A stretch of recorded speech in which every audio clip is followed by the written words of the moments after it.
welcome. I'd like to call the February 17th, 2021 board meeting of the Lane Community College Board of Education to order. In recognition of Governor Kate Brown's Stay Home, Save Lives executive order to combat the spread of COVID-19, this meeting is being held remotely. I'd like to remind board members and staff to keep themselves muted and to use the raise hand feature when you would like to speak. Board members are also asked to have their video turned on so you are visible to the viewing public. Donna, could you take the roll call, please? And would you please note that board member Chelsea Jennings is excused this evening. She cannot be with us because she's caring for her mom who was discharged from the hospital today. Okay, Angela Van Kraus. Present. Mike Eister. Here. Matt Keating. Here. Rosie Pryor. Here.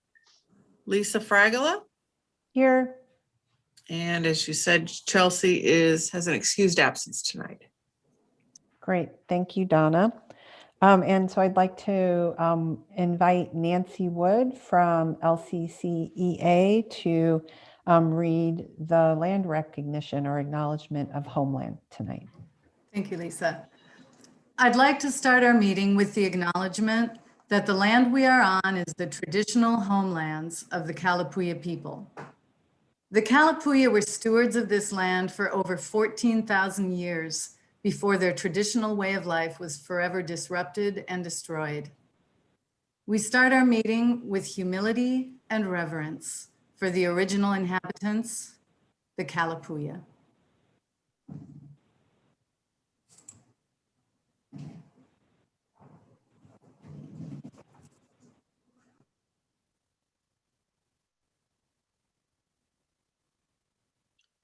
Oh, Chair Fragola, you're on mute.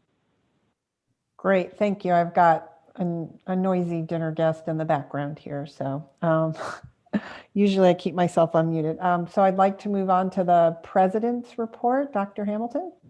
Thank you, Chair Fragola, and thank you, Nancy. That was lovely. So first of all, welcome everybody to the February 21 board meeting.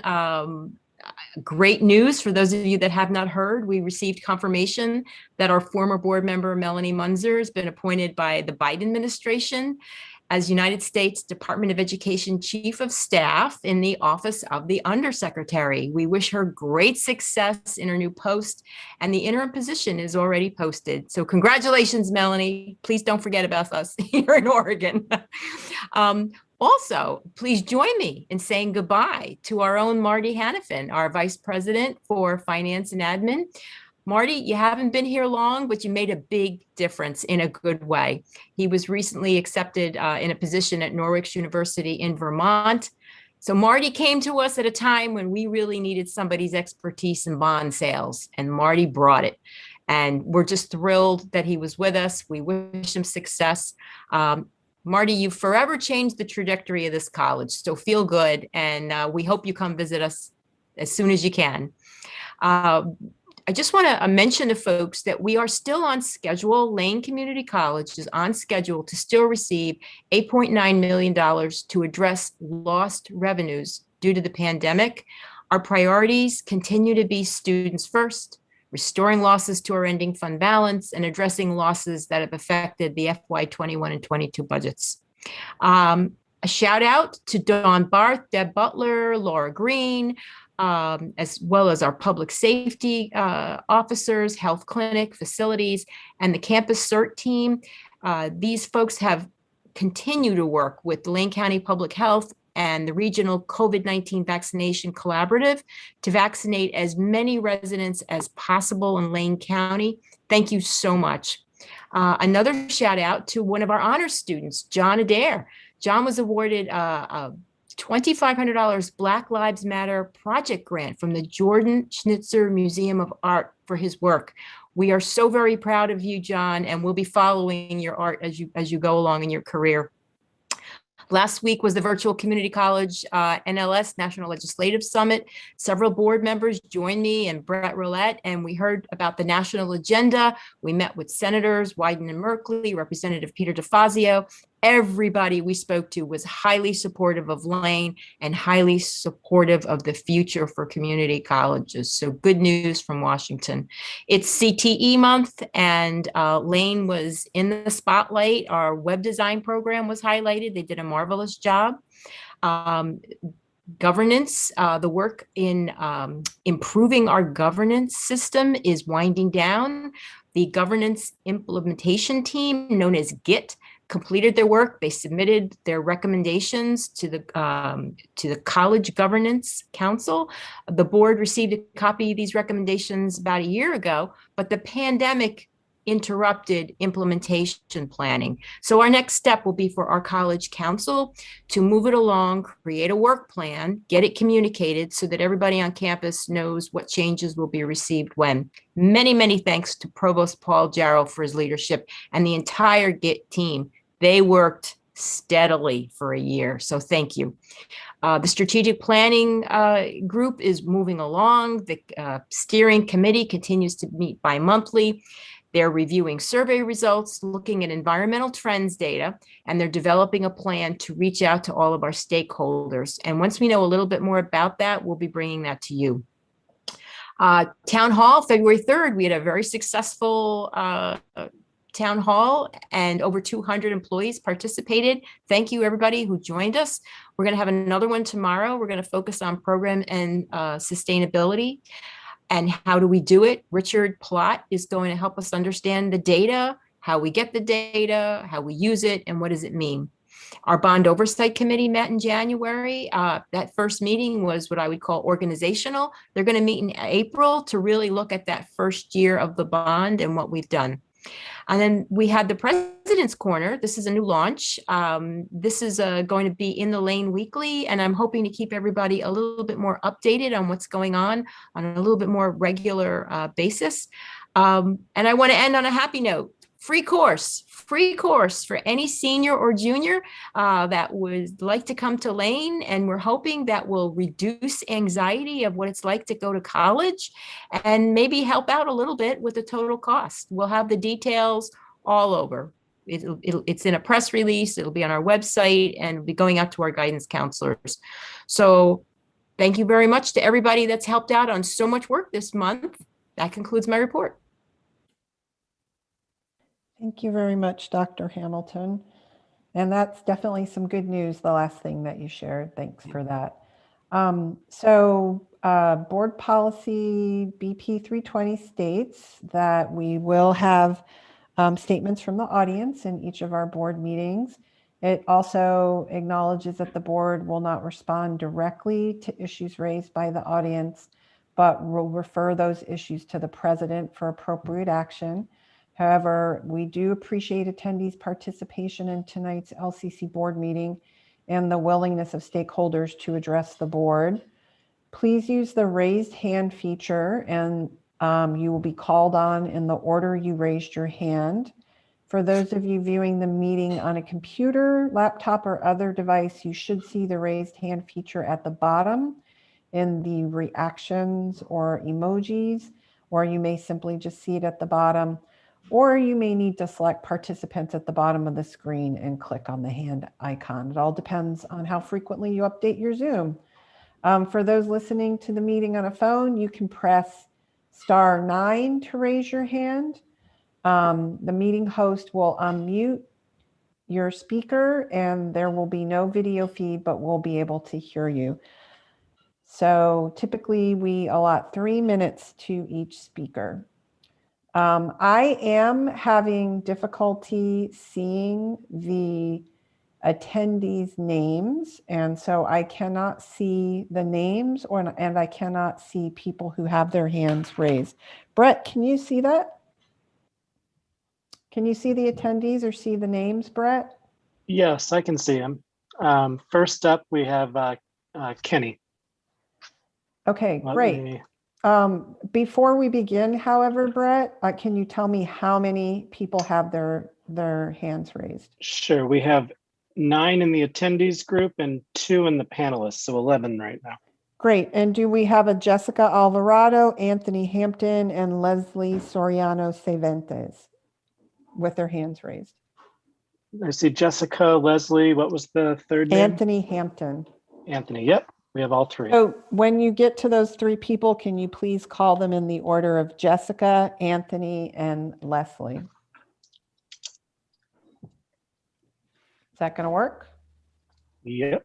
Okay, great. So I'm going to let you go ahead and introduce people because I can't see anything in the attendee section. Okay, Kenny, you're up first. Are you ready? Yes. Good evening, board. I'm Kenny Asheri, programmer analyst in IT, VP Labor Relations for the classified unit, and my pronouns are he, him.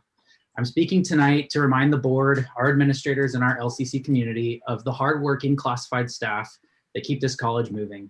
I commend our employees for working their tails off day after day to make this community's college the best it can be. I'm so thankful for our employees working on the front lines, commuting to physical campus spaces in order to accomplish tasks that cannot be completed remotely. I'm thankful for the hard work from public safety, facilities, HR, finance, enrollment services, IT, financial aid, and so many others keeping the physical and virtual doors open for our students to be successful. Our classified employees have so much love and strength for our students and community that many of them work until the job is done, sometimes giving extra hours of their time to the college for free. These employees deserve the best treatment from our leaders for their dedication and diligence. These admirable laborers deserve a fair cost of living increase, as well as step increases for their worthy performance at the college. LCC administration has not prescribed to this greater treatment with their actions. Recently, college administrators have furnished a net savings due to employees' remote work. The college has not offered that savings to its employees for the increased expenses of working from home.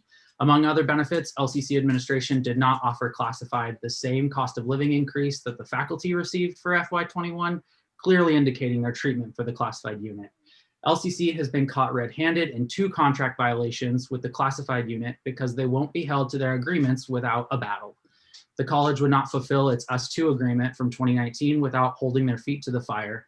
I just want the community's college to treat its staff with respect, and I want leaders who take care of their workers.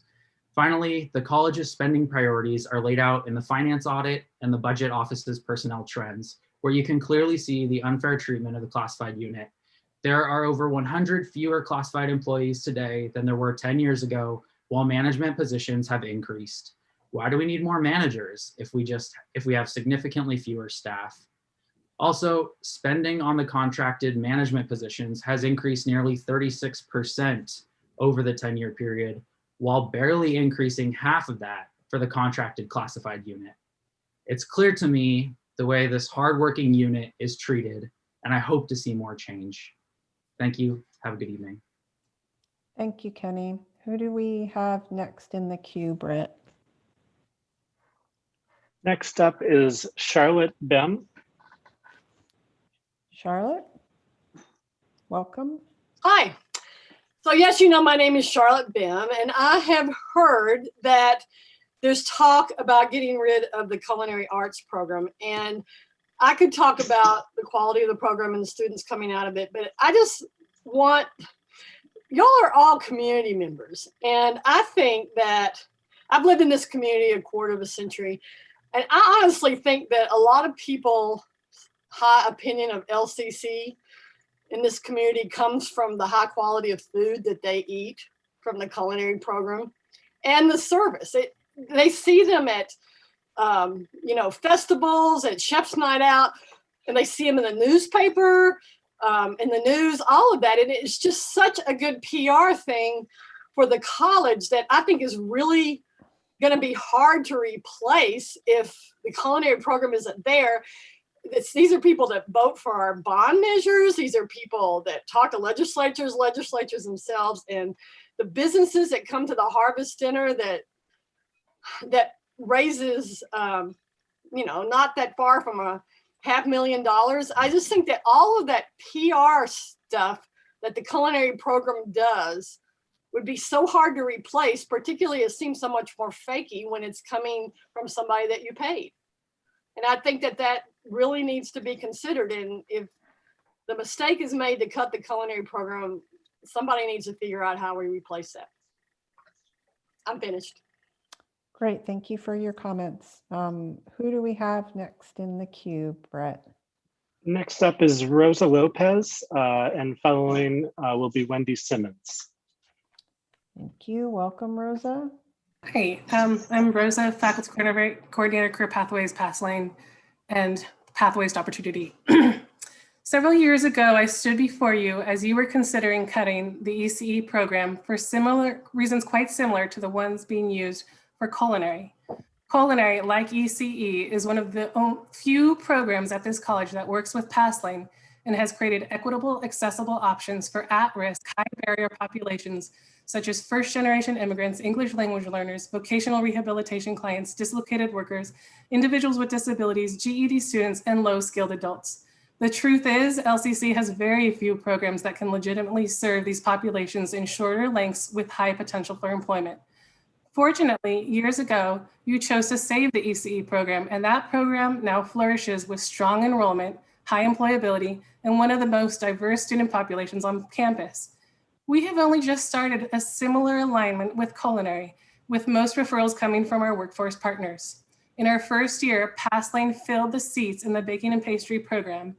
Next year, we're adding the new one-year certificate in culinary.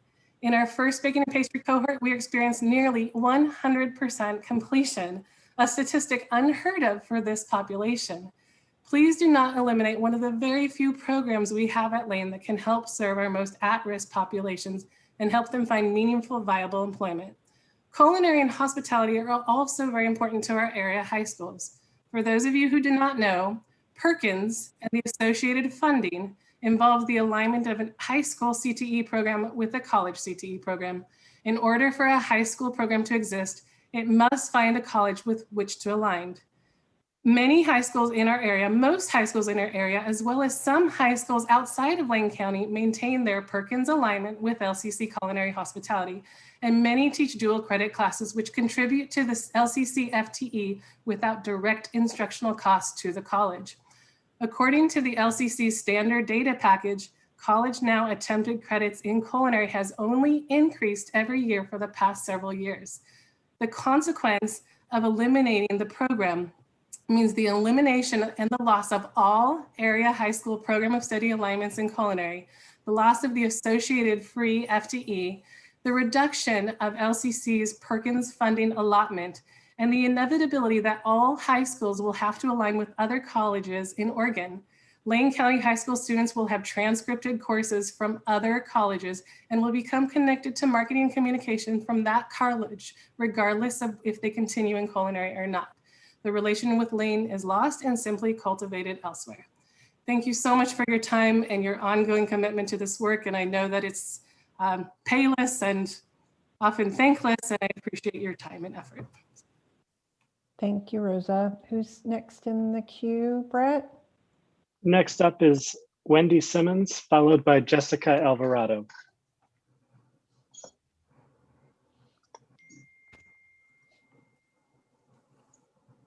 Welcome, Wendy.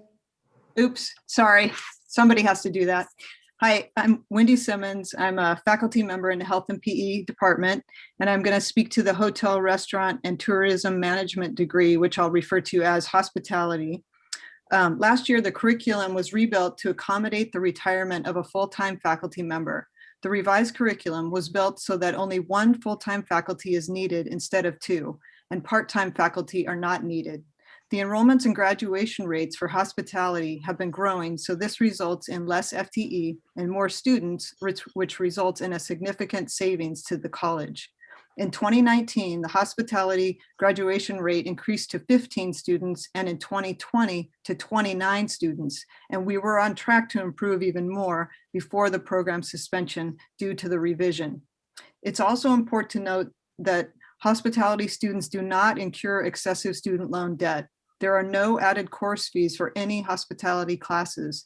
They pay just for the lecture credits. There are no lab fees and no labs. The hospitality industry prefers and oftentimes requires a degree for advancement such that the students and graduates earn higher than minimum wage and upon graduation are often promoted into supervisory positions.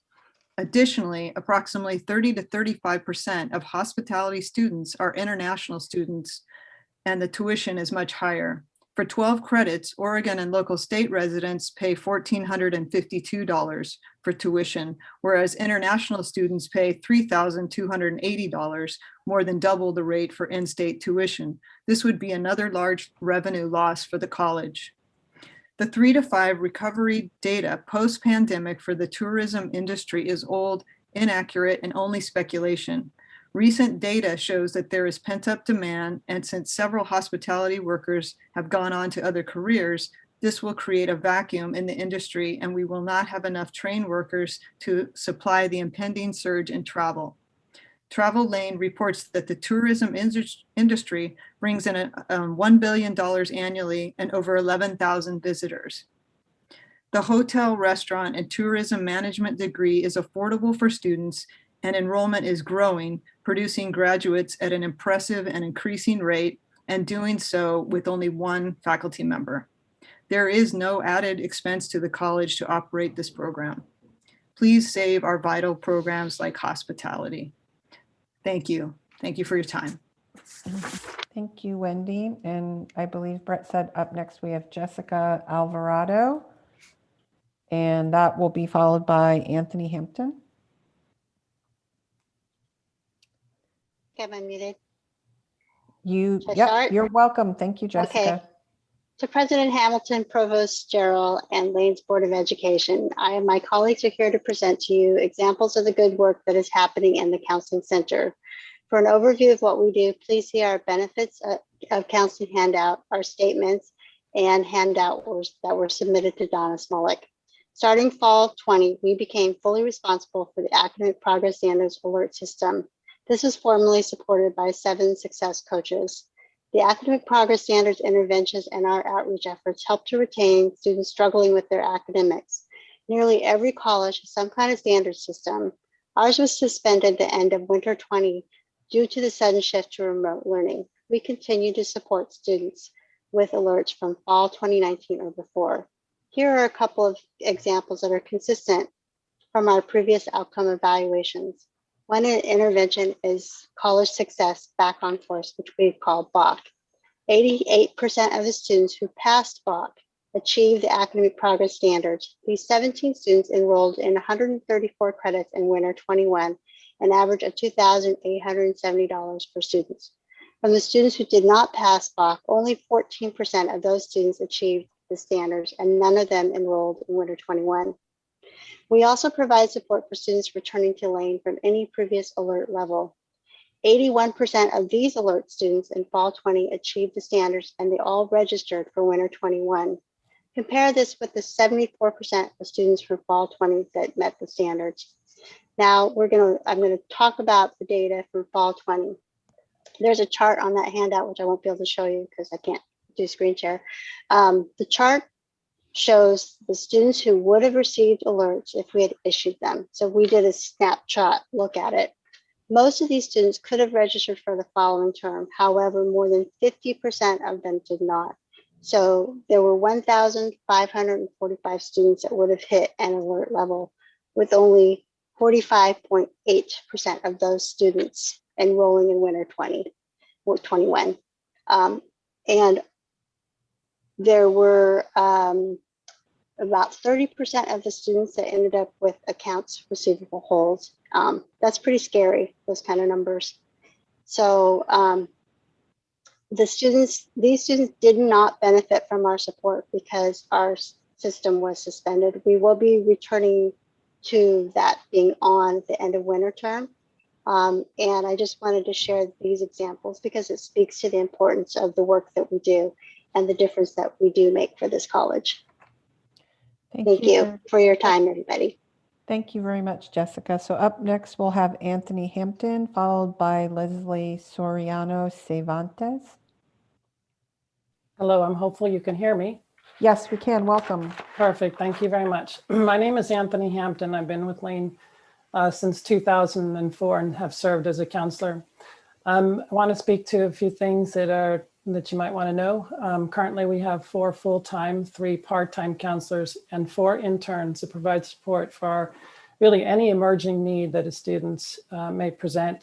And we have we respond in a very culturally responsive manner.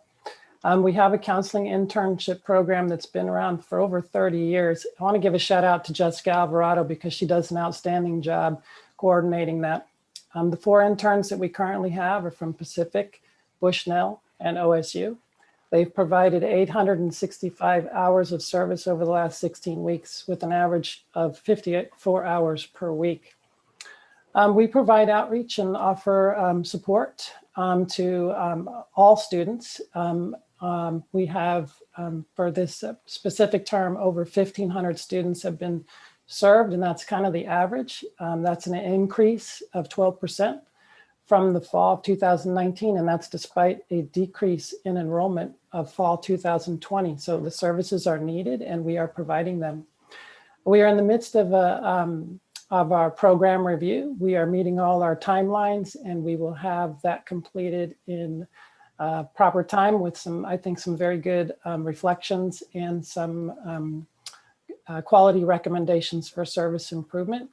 We have transitioned fully to remote learning, synchronous and asynchronous delivery, all the while being HIPAA compliant, FERPA compliant. And we're offering online and hybrid options for all our human development courses. We provide prompt support for our students who self-refer and or are referred by faculty or other departments. Jessica alluded to APS, Academic Progress Standards, and we're going to have students that may be affected by their winter term results of their courses. We've actually already been very proactive in letting students know that the APS will be enabled once again. And we have had quality responses from numerous students, and we already have appointments with students to help them. We continue to create content through workshops, creating the life you want and making wise choices. And we're having students attend these workshops, and they have been very productive. We offer question, persuade, refer workshops in partnership with Suicide Prevention Coalition of Lane County, and we have recruited a facilitator for Lane Suicide Prevention work group on campus. We've also aligned our safety protocols for students in crisis or high risk with evidence-based practices, and will continue to do so. And we will continue with our outreach efforts for our Lane community. Thank you for taking the time to recognize the contributions we make, and thank you for keeping students first. Thank you, Anthony. And so up next, we have Leslie Soriano Cervantes. Welcome, Leslie. Thank you so much. Good afternoon, board members and President Hamilton. My name is Leslie Soriano Cervantes, and I'm a counselor also in the counseling department, and I've been here since 2005. Let me provide you another form of data, a testimony of my work with a student to highlight the unique abilities of the retention counselors who serve a diverse student population. For the record, we're one of the most diverse faculty groups on this campus. I'm currently working with a student who is a refugee and is seeking political asylum. If he is deported back to his country, the student has shared with me that he will be killed by his government. Recently, the student was a victim of a hate crime here in Eugene. The student feared for his life twice. First, when he was verbally and physically assaulted, and again, when law enforcement showed up to the scene because he was afraid law enforcement would shoot him. The student said his fears come from what he has seen in the media that show how people of color have been killed by police. He stated he was afraid to file a police report because, quote, "You know, when Mexican people ask for help, the police comes and arrest good Mexican people and then call immigration on them," end quote. Although he is not Mexican, he's still afraid action would be taken to deport him. I am advocating for him with the Human Rights Commission here in Eugene and providing him with personal counseling. He believed he could consult with me based on my understanding of immigration issues. One of the important things is that the student recognized and appreciated our common experience as people of color and my connection to his immigrant testimony. He has shared that he has felt validated and supported. This is one of the type of students we work with.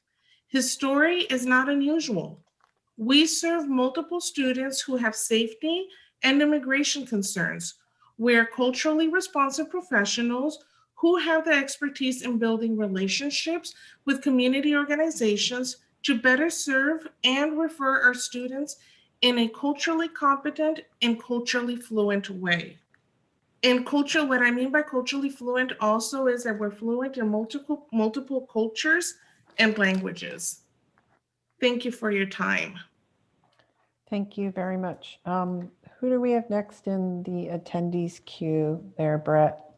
Next up is Clive Wanstall, followed by Carly Rogers. Ooh. Welcome, Clive. Hi. I'm so glad you can't see me. And I will be reading. It's too much. Oh, okay. All right. My name's Clive Wanstall. Everybody calls me Chef Clive. I joined Lane faculty in culinary arts in 1998. I've become aware of the notion that the program was being cut was under consideration. So here I am. And I'll keep coming back until it either goes away or I do. Anyway, a summary of the past couple of decades, just to keep you engaged. We've had about 500 culinary and chefs and food service operators going out into the world. Their roles range from operating James Beard nominated restaurants or traveling the world as a chef on a private yacht. Very nice. Anyway, all the way to cooking residential care homes and local supermarkets. There's jobs for everybody. LCC achieved American Culinary Federation accreditation. That's the national standard of culinary school certification. That's achieved by multiple site visits and extensive evaluations. A lot of bloody hard work, I tell you. Anyway, the LCC culinary student team was state champions twice. We represented Oregon's in California and Colorado in regional competitions. These achievements represent thousands of volunteered hours. We joined forces with Whitaker Community Dinners, coordinated and fed over 1,500 to 2,000 homeless and underprivileged people with over 300 community members, all volunteering at Thanksgiving annually. That's over 30,000 meals, if you're keeping count. The culinary hotel restaurant tourism programs collaborated with the foundation for over 10 years, producing the Harvest Dinner with a guest chef, raising strong financial support for the students. We participated at a variety of levels in the International Oregon Truffle Festival, working alongside dozens of national and international recognized chefs. We are regular award winners at the annual Chef's Night Out fundraiser for Food for Lane County, co-produced with the hotel restaurant tourism and culinary programs.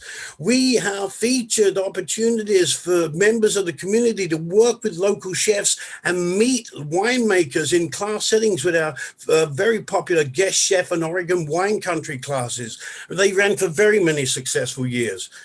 More importantly, critical changes have taken place in our program at this very time. We have streamlined our offerings to 1-term and 1-year certificates to better serve our students' needs and to meet our financial responsibilities. These are untracked data streams at this moment. We have not tried and executed these activities. In closing, even more importantly, we strive to integrate a wide range of people to work in a collaborative learning environment, embracing non-traditional students in a skills-based educational setting while modeling positive community involvement. Ladies and gentlemen, our value and true performance probably won't be found on the ledger. I look forward to seeing you next month. Thank you. Thank you, Clive. Who do we have next, Brett? Next up is Carly Rogers, followed by Paula Thoney. Okay, welcome, Carly. Thank you. My name is Carly Rogers, and I'm a culinary instructor at the Network Charter School, a public charter school under the 4J School District umbrella. And it's because of the LCC culinary program that I became a culinary instructor who serves alternative, gifted, disadvantaged, and spirited youth in our community. Today, I'm speaking in support of continuing to offer this program, the Culinary Arts Program. I remember talking to Chef Chris when I was enrolled in my second year of the program, and I was asking him where he had taught in the past. He worked at New England Culinary Institute, where students who graduated would leave with a pile of debt they could never dig themselves out of. He saw students who would spend day and night applying for scholarships and grants, but would still graduate with a mountain of debt.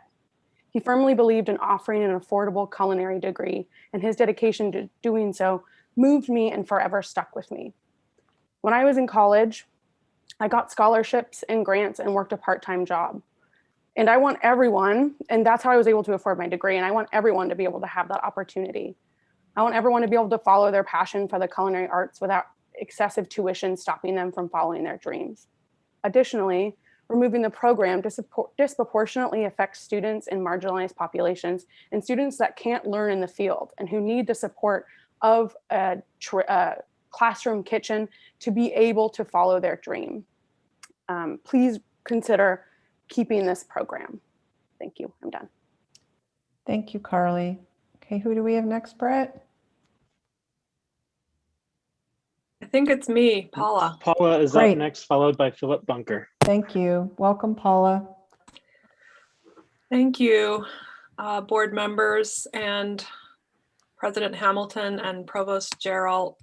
I think I'm going to say many things that have been said very well already, but I do have a perspective as a math teacher. I teach math here, and I understand that there are times when program cuts may be necessary, but we have concerns. As a math teacher, I have always preferred math that could be used in the real world. In a department that's more purely academic, the math department, but I have always felt a soft spot for the students who are in career technical programs.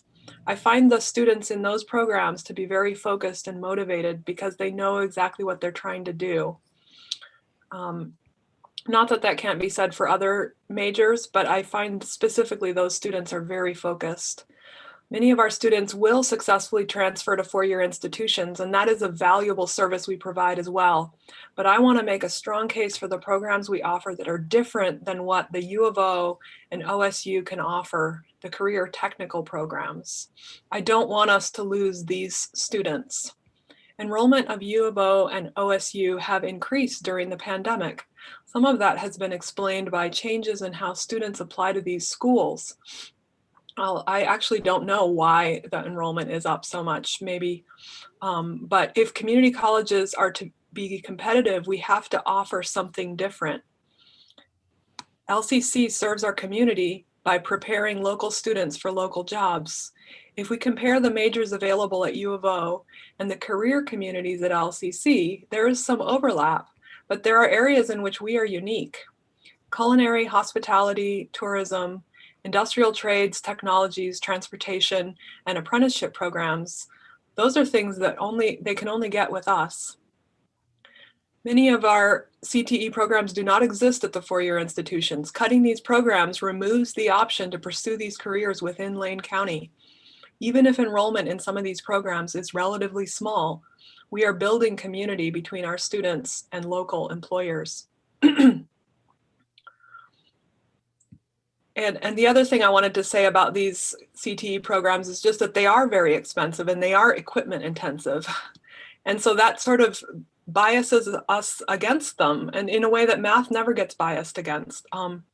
The other small point I just want to quickly make is that when we do cut these programs, it does impact enrollment in other areas as well, writing, health, and math. So I guess I just have a concern that if we keep cutting programs, the enrollment drops and then we lose revenue and then we cut more programs, and I don't want us to get caught in a vicious cycle. So I just encourage you to place a high value on our CTE program. I certainly do myself. Thank you very much for listening. Thank you, Paula. Okay, who do we have next, Brett? Next up is Philip Bunker, followed by Adrian Mitchell. Thank you. Welcome, Philip. Thank you very much. I'm a actually go by PK Bunker. I'm the culinary arts teacher at Willamette High School, and I just wanted to start by saying thank you to the board. It's amazing that we have an opportunity, and I know this is hard work being in Zoom as a high school teacher right now. I actually had a bunch of lights on behind me to entertain you, but we don't do the camera here. I didn't realize that. Anyway, I have a lot of things that I brought to say, but I want to start by echoing what a lot of people have talked about. As a culinary arts teacher in the CTE program at Willamette High School, I feel very lucky to have the ecosystem of LCC around. And I was very moved by Carly's comments. I mean, it only took her a couple of minutes to state what really is the focus. And I really enjoyed hearing about how the ECE program went through some similar questions and is thriving as well. You know, I'm taking over a program. I'm cleaning out the office right now. It's been, I think, 30 or 40 years before, you know, since that office was cleaned out. And I'm having a great time with it, but it's hard choices, right? I'm making hard choices on what of the past to keep, and then what do I just move forward from kind of fresh. And the thing I'm trying to keep from all the stuff in the past is just the stuff that I feel so lucky to inherit, right? We have a lot of champions that come out of our school too. And I want to hand those champions off to Clive, but it's not just that student that we're talking about. And I know that it's hard to make these choices, that I really care about LCC. Okay, I did go to LBCC, but I'm a huge fan of community colleges, and I really appreciate the work that you do, and I want it to be a healthy, thriving college, however that needs to happen. The perspective that we want to bring tonight, all of those of us who spoke about the culinary arts program, is that we really do care about these students, and we see their stories on the ground like Carly was talking about. That there's some students that might be into welding and culinary, or maybe they're just into academics and culinary, or maybe that's the first time that kid has ever woken up to school as a possibility for them, that they see themselves in a school. And that's really moving to us. You know, Willamette has an amazing CTE program, and part of the reason is that we weathered the storm and we saved those programs so that they could continue to build in whatever form.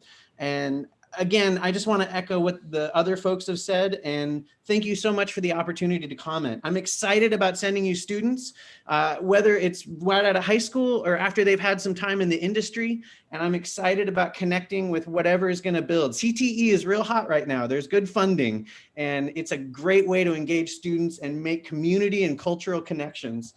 So thank you so much for the time. I appreciate it. Thank you very much. Brett, I believe you said Adrienne Mitchell was next, and would that mean that Nancy Wood will follow her? Correct.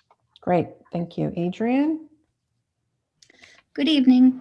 I'm going to speak briefly on the culinary and hospitality programs, which were both suspended without a vote of the Board of Education last year. I ask you as the Board of Education to engage by reviewing Board Policy 30, which provides that the Board of Education shall approve major substantive changes in the college's mission, policies, and programs, and that you engage by participating consistent with practice and policy in considering any program suspensions. Due to the suspensions that were posted on the LCC website for both of these programs, they've experienced enrollment impacts this year after consistent growth the previous years. Both programs have engaged in substantial curriculum changes in response to community need and administration requests. Culinary discontinued the 2-year degree, implemented a 1-year program, and has implemented a 1-term commercial cooking certificate, which was just approved by the HEC last week. This provides inexpensive, stackable credentials and a career ladder to a diverse student population. Hospitality had a 2-year degree, which was suspended. Courses are still offered, and a new 2-year program was developed with substantial business courses in order to save costs so that there would be only one faculty member after the retirement of another. However, this program was not allowed to be reviewed by the curriculum committee until last week and is awaiting approval. Many graduates in hospitality get living wage jobs in supervisory positions with benefits. According to the college data package, After factoring in the reduction in 2 contracted faculty members, one who retired from hospitality and sadly one who passed away from culinary, the net cost of these programs is $13,218, a minimal cost. Both programs have strong jobs data. According to the MC report that LCC requested, the program demand gap analysis that was just published in January, these programs fit into the #2 growing category for jobs in Lane County. According to the Bureau of Labor Statistics, on September 1st, 2020, during the pandemic, the projected growth for jobs in Lane County in these categories is 23% growth through the year 2029. And according to the Oregon Employment Department, in their October 2020 report, these jobs fit into the #1 industry growth category, with job openings projected both due to need for replacement and job growth. Thank you very much. Thank you, Adrian. And we'll go on to Nancy Wood. All right, thank you very much. I'm Nancy Wood. My pronouns are she, her, and I'm faculty in Career Pathways, Pass Lane Health Professions, the Office of Curriculum and Assessment, and in English as a second language. And I really appreciate everything all of the previous speakers have shared. And tonight I'd like to talk about CTE and dislocated workers. Funding for dislocated workers and the necessity for CTE and short-term training programs is on the rise. NPR, the Community College Research Center, and others have all come out with recent reports on the importance of CTE and short-term training for post-pandemic recovery. Congress will soon be reauthoring the bipartisan TACT legislation. The last time TACT was reauthorized, LCC benefited from almost $3 million to support dislocated workers and low-income students through CTE pathways. All eyes from federal to state to local are on CTE, which fortunately maintains bipartisan support.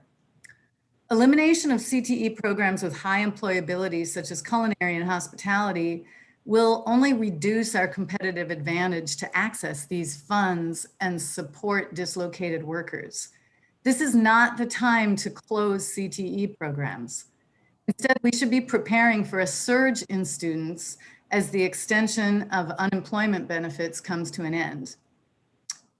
And I understand that one of the concerns is about the student cost of a specific CTE program, but did you know the STEP program, which is referenced in your board docs, connects eligible students to financial resources that can pay for most or all of the cost of their one-year CTE program tuition, fees, and other relevant costs?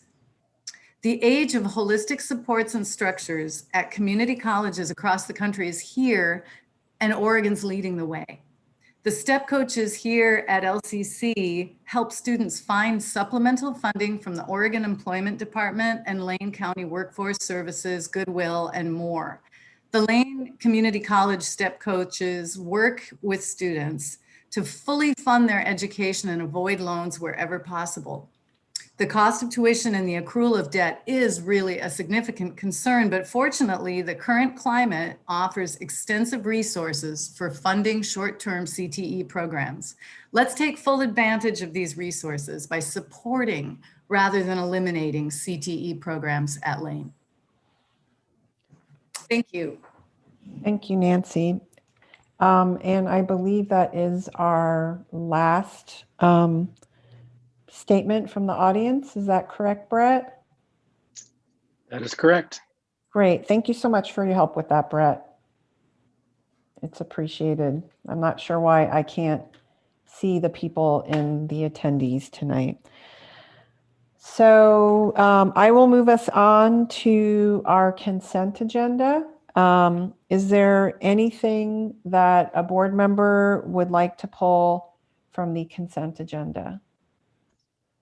Otherwise, I'll move approval of the consent agenda. Okay, great. Second. Okay, so moved by Mike Eister, seconded by Rosie Pryor and Matt Keating. Donna, can you call the roll, please? Sure. Angela Van Kraus, Aye.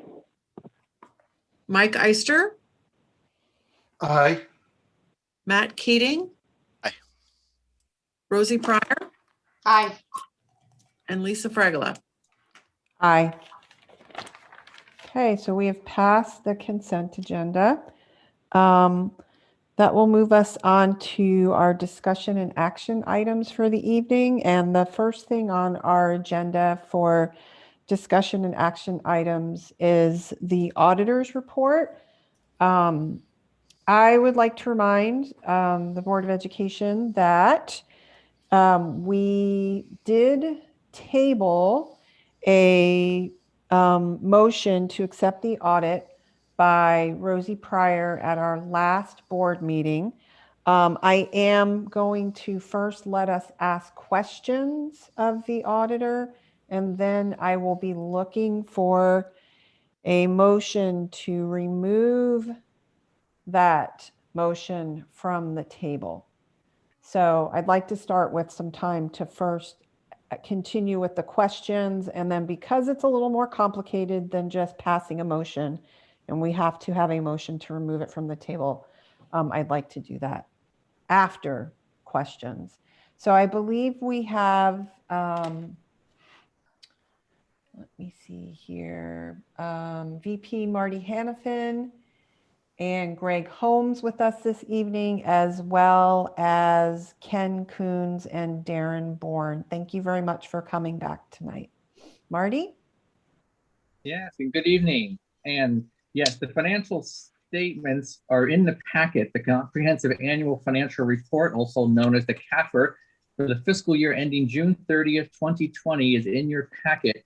And these statements were presented by Ken and Darren at the last meeting, but because we know you received them late and we wanted to allow full digestion because there's a lot in there, we are back this evening to answer questions and to ask formal acceptance should you reach that point. We were able to receive questions from Angela. The responses to them previously shared with other board members.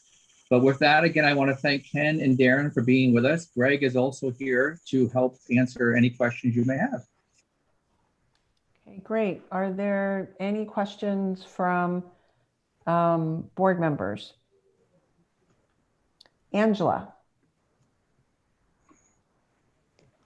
Thank you. And thank you all for the responses. I don't know that any of them were necessarily for the auditors, so I do appreciate all the responses that I received. I wondered, Marty, well, I think that Greg actually provided most of the responses as well as Zach. I wondered if you could perhaps summarize some of what you shared with us. Obviously, the board has received this information, but just to sort of ensure that the public also receives it, but maybe in a faster format than me helping you all with these questions again. Well, thank you. I don't have the questions in front of me. I'm living off a little iPad, but I will say that for me, the high level summary, and please Ken and Darren and Greg chime in, is that the fiscal year 20 audit, which is very detailed and lengthy and comprehensive, also resulted in a very clean audit. There were no findings, no deficiencies noted, and that this extends not only to our financial statements, but also to the review of federal awards and the schedule of federal expenditures, also known as CFA. So at the most high level, this was again a good, clean audit. In terms of the data contained in there, you know, the audit itself is chunked into three major sections. You have the financial section with the notes, which are very helpful. Always look at the notes. A lot of narrative in there that's very helpful. There's a statistical section, and then there's the single federal section. So Angela, if you have a particular question, I'd invite the others who are here to help answer to jump in. But to me, that's the largest takeaway. Those people who are looking at the report, if you want to see, you know, we tend so often to talk about the general fund budget and the operating budget. That information you'll find on pages 52 and 53 of the audit document. That again shows the results of what we consider the general fund and the administratively restricted funds, which again are primarily what conversationally take the focus of this group on an ongoing basis. That again is found on pages 52 and 53. The data itself, again, show not to drift into a budget conversation, but they reflect the fact that, FY20, not only nationally, but also locally at Lane, had some disruptors. We had lower enrollment. We had a decline or a deficit in our operating budget of like 880,000. But again, I don't want to get into the budget. That will come later in the meeting. Are there any questions you, Angela, or other board members have that pertain specifically to some aspects of the audit? Angela, did you want to follow up on what Marty just said? Sure, thank you. Okay, so maybe I'll just give a brief summary of the responses that I received that I felt were particularly helpful. Sort of on the fly. I did just receive these, so I've only barely read through them myself. So one question that I think I have that I would like to close this summary with, I'll hold that so that you'll actually have a chance of remembering what it is by the time I finish talking. I think it's really helpful to note that when we're looking at the table, I think it's on page 104 of the PDF, the document number is page 77. What I saw in there was a table of employee counts by category. And it looked to me like what I was seeing was a decrease in faculty, a decrease in classified staff, and an increase in exempt staff. And so I think that it's helpful to note what Zach shared with me is that count is actually from October 31st, 2019. And it's a snapshot, of course, which it says in the document. But for the October 31st snapshot, we see that exempt employees are down to 68, classified down further to 306, faculty down to 198. But I think that helps demonstrate that the trend actually is a bit reversed in the subsequent year, which I think is important given sort of the context of some of the recent conversations we've had.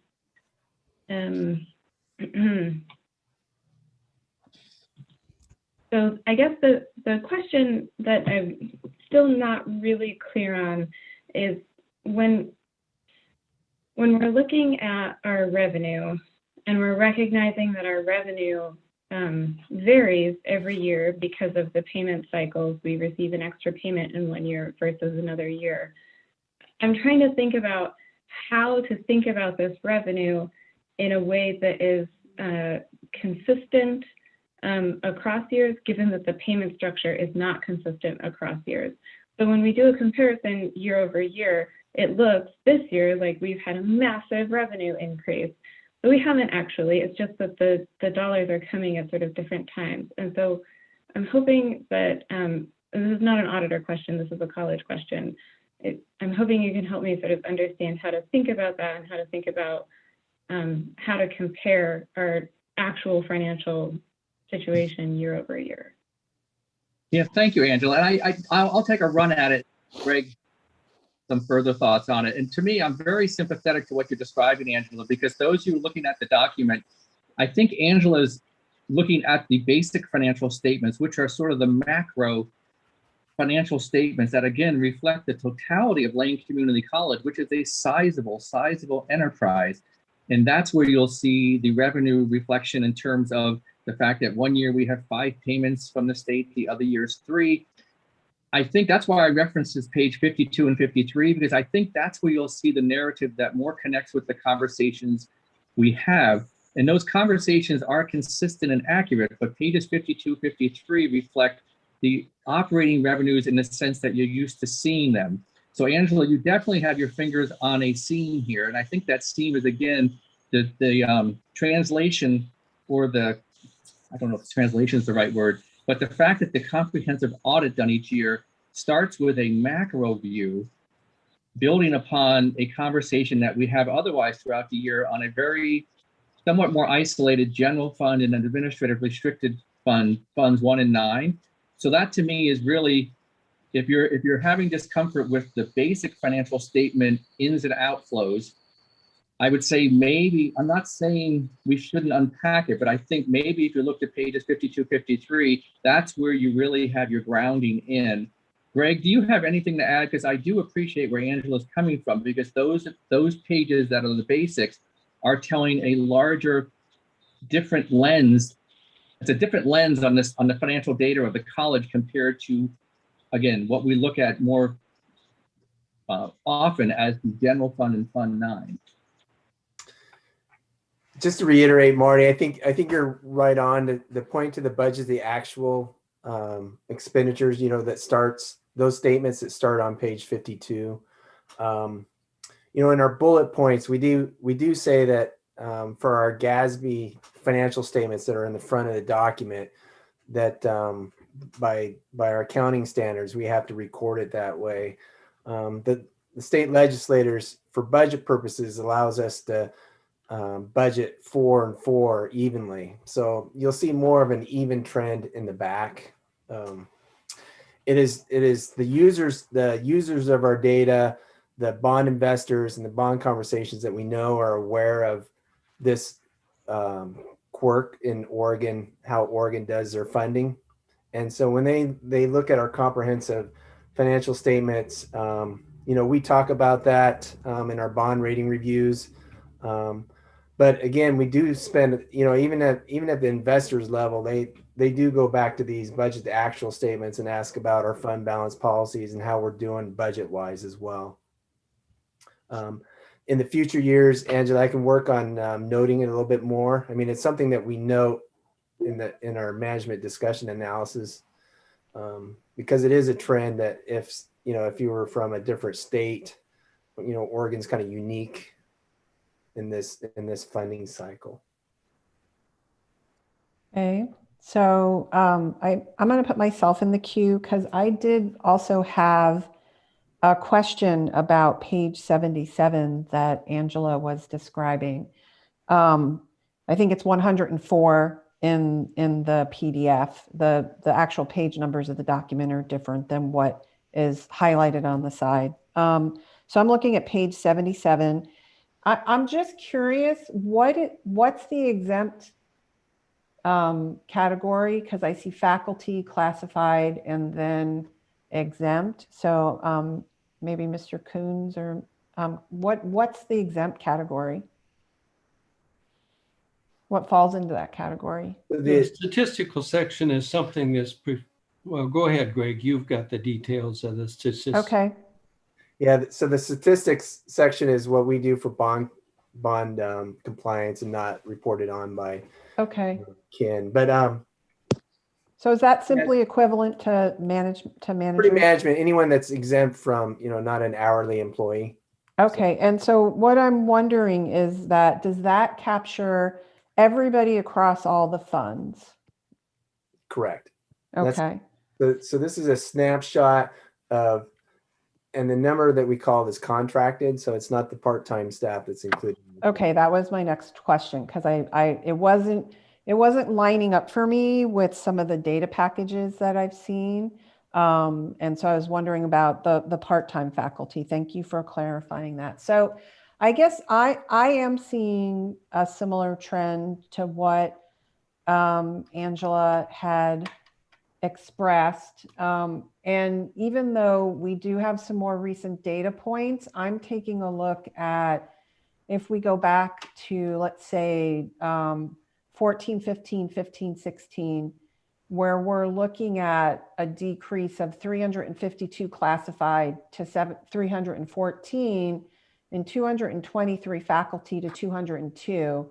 And then the exempt category goes from 68 or 70 to 71 and more recently. So I feel like we have had some conversations about this.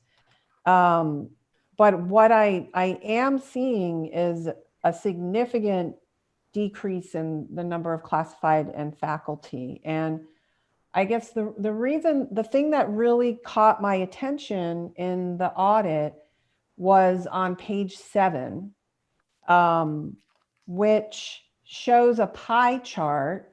And it says that the following graph shows the allocation of total expenses for the college, and it shows instruction is 36%. And so I guess I'm just wondering, do we only spend 36% of total expenses on instruction?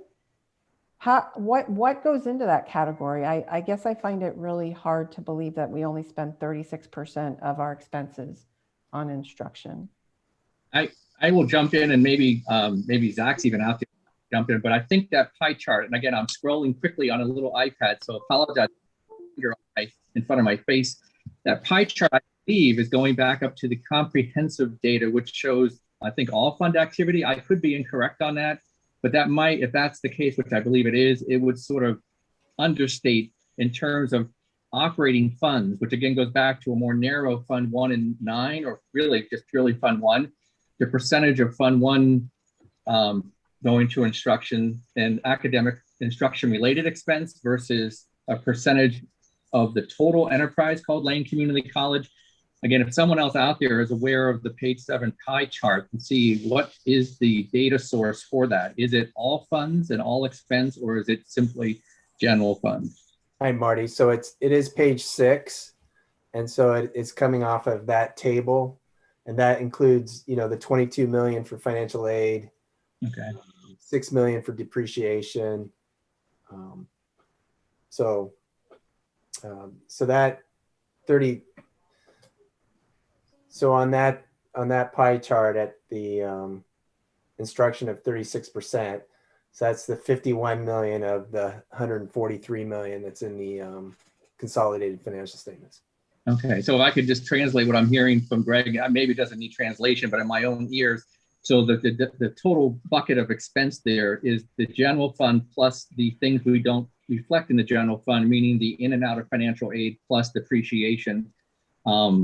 Lisa, I think you're right. You had a great question, because as someone who accredits college, you always want to look to see what percentage of expenditure or resources being put towards their primary mission, which is the academic. I just wanted to make clear that the total pie number in that pie chart includes other expenses to the tune of like 30 million that we don't typically consider. So that would suppress or lower that percentage. So instead of being 36, I don't have a calculator. But Greg, if you have the figures, if you were to say the instruction portion divided by the total general fund, instead of being 36%, it would raise to something, I don't know if you have the figure, Greg, it's got to be probably in the mid 40s or higher. That's okay. You don't need to do the math on the fly for me, but thank you for that clarification. I'm still surprised by it being that low. And Matt Keating, you've been really patient in the queue. I see your hand. Go for it. Thanks, Lisa. I would like folks to turn to page 81, please. There's an opinion on each major federal program in which our audit team makes clear that they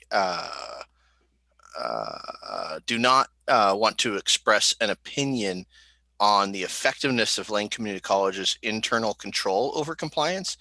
And the next paragraph, however, highlights various deficiencies. Quote, a deficiency in internal control over compliance exists when the design or operation of a control over compliance does not allow management or employees in the normal course of performing their assigned functions to prevent or detect or correct non-compliance with the type of compliance requirement of a federal program on a timely basis. We saw this, I think, firsthand when Mike and Melanie and I served on the Aviation Academy subcommittee and provided testimony to the Undersecretary of the Veterans Affairs Department in DC and realized that the extreme amount of disconnect between the federal government at times and our community colleges is, I recognize you don't want to express an opinion, but when I see the word deficiency pop up several times, a sufficient deficiency in internal control over compliance is a deficiency, a combination of deficiencies, et cetera. Could you talk about some of those deficiencies just so we're aware, so our team on this call can help correct some of those deficiencies, because it's a little opaque, perhaps intentionally, but I'd like for you to elaborate, please. Thanks, Kenneth. Well, basically, This opinion is, it's in the standard format that is required by the uniform guidance. So the entire opinion is directly from the uniform guidance. It only varies if there are exceptions that are found. I would like to back up first to page 80. Well, maybe it goes over to the top of 81.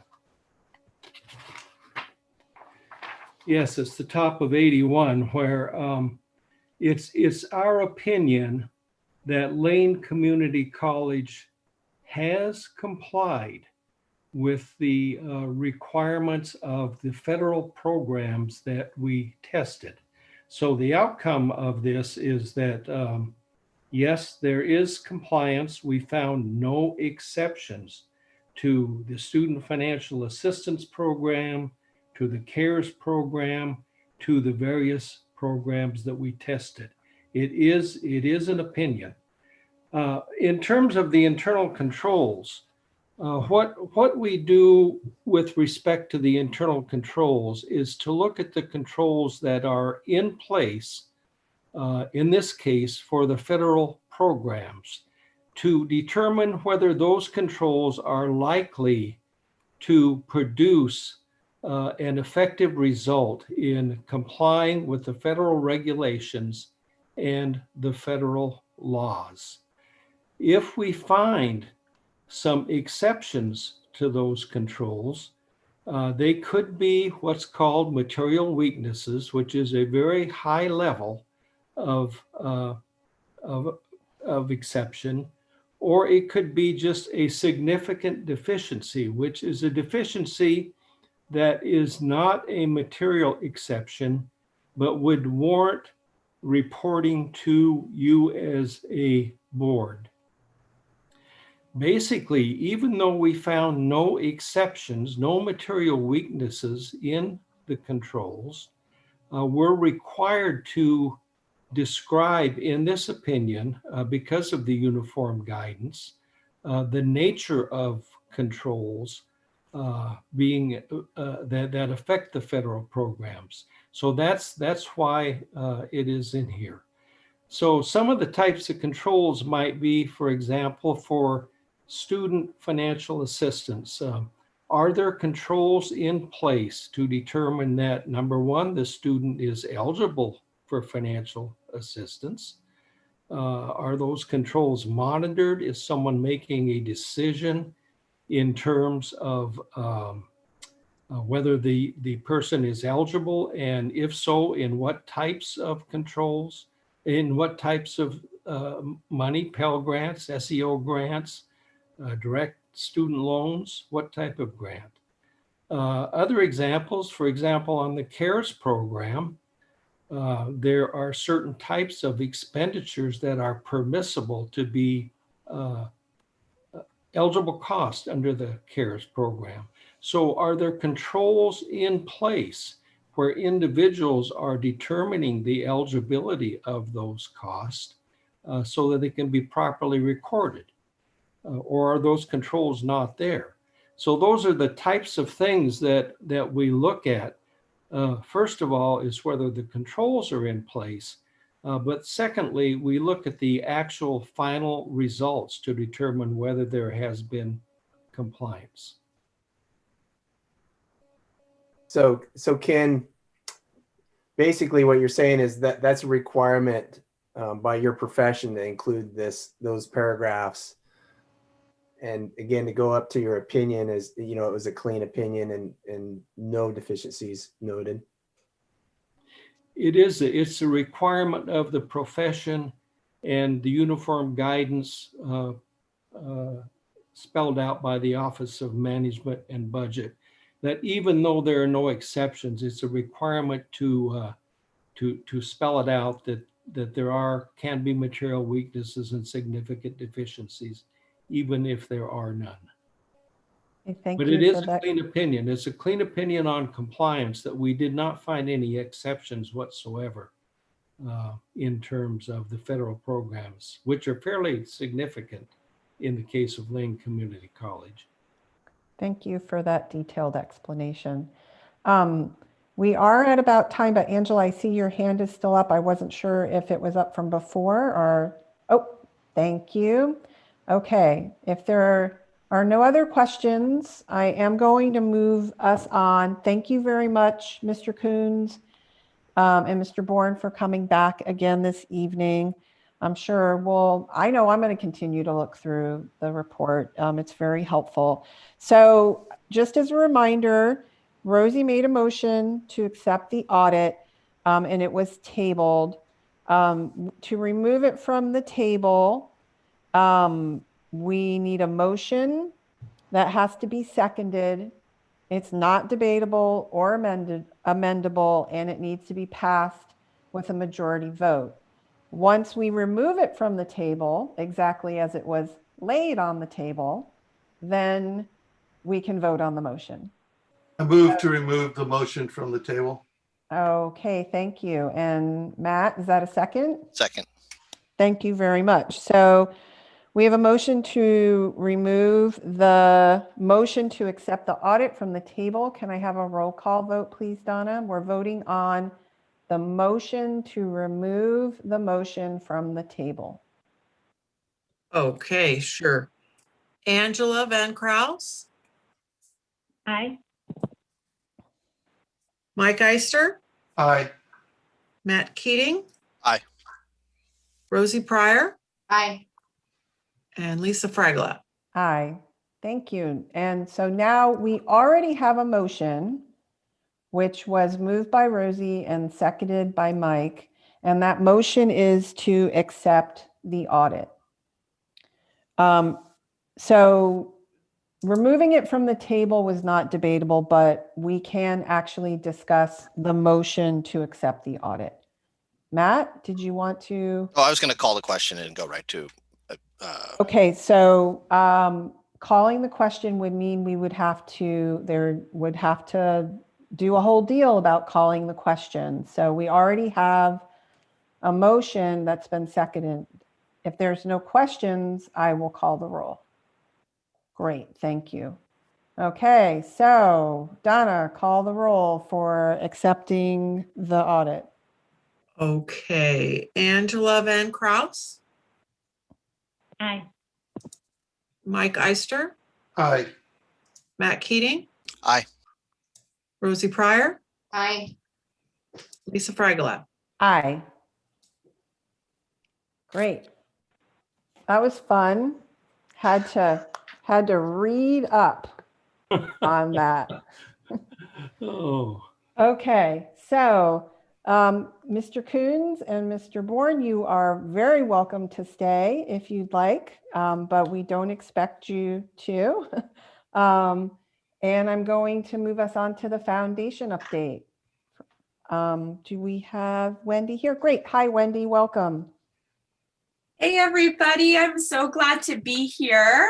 Nice to see everybody virtually. I hope someday in person soon. I'm going to go ahead and share my screen so everybody watching can join in on the fun.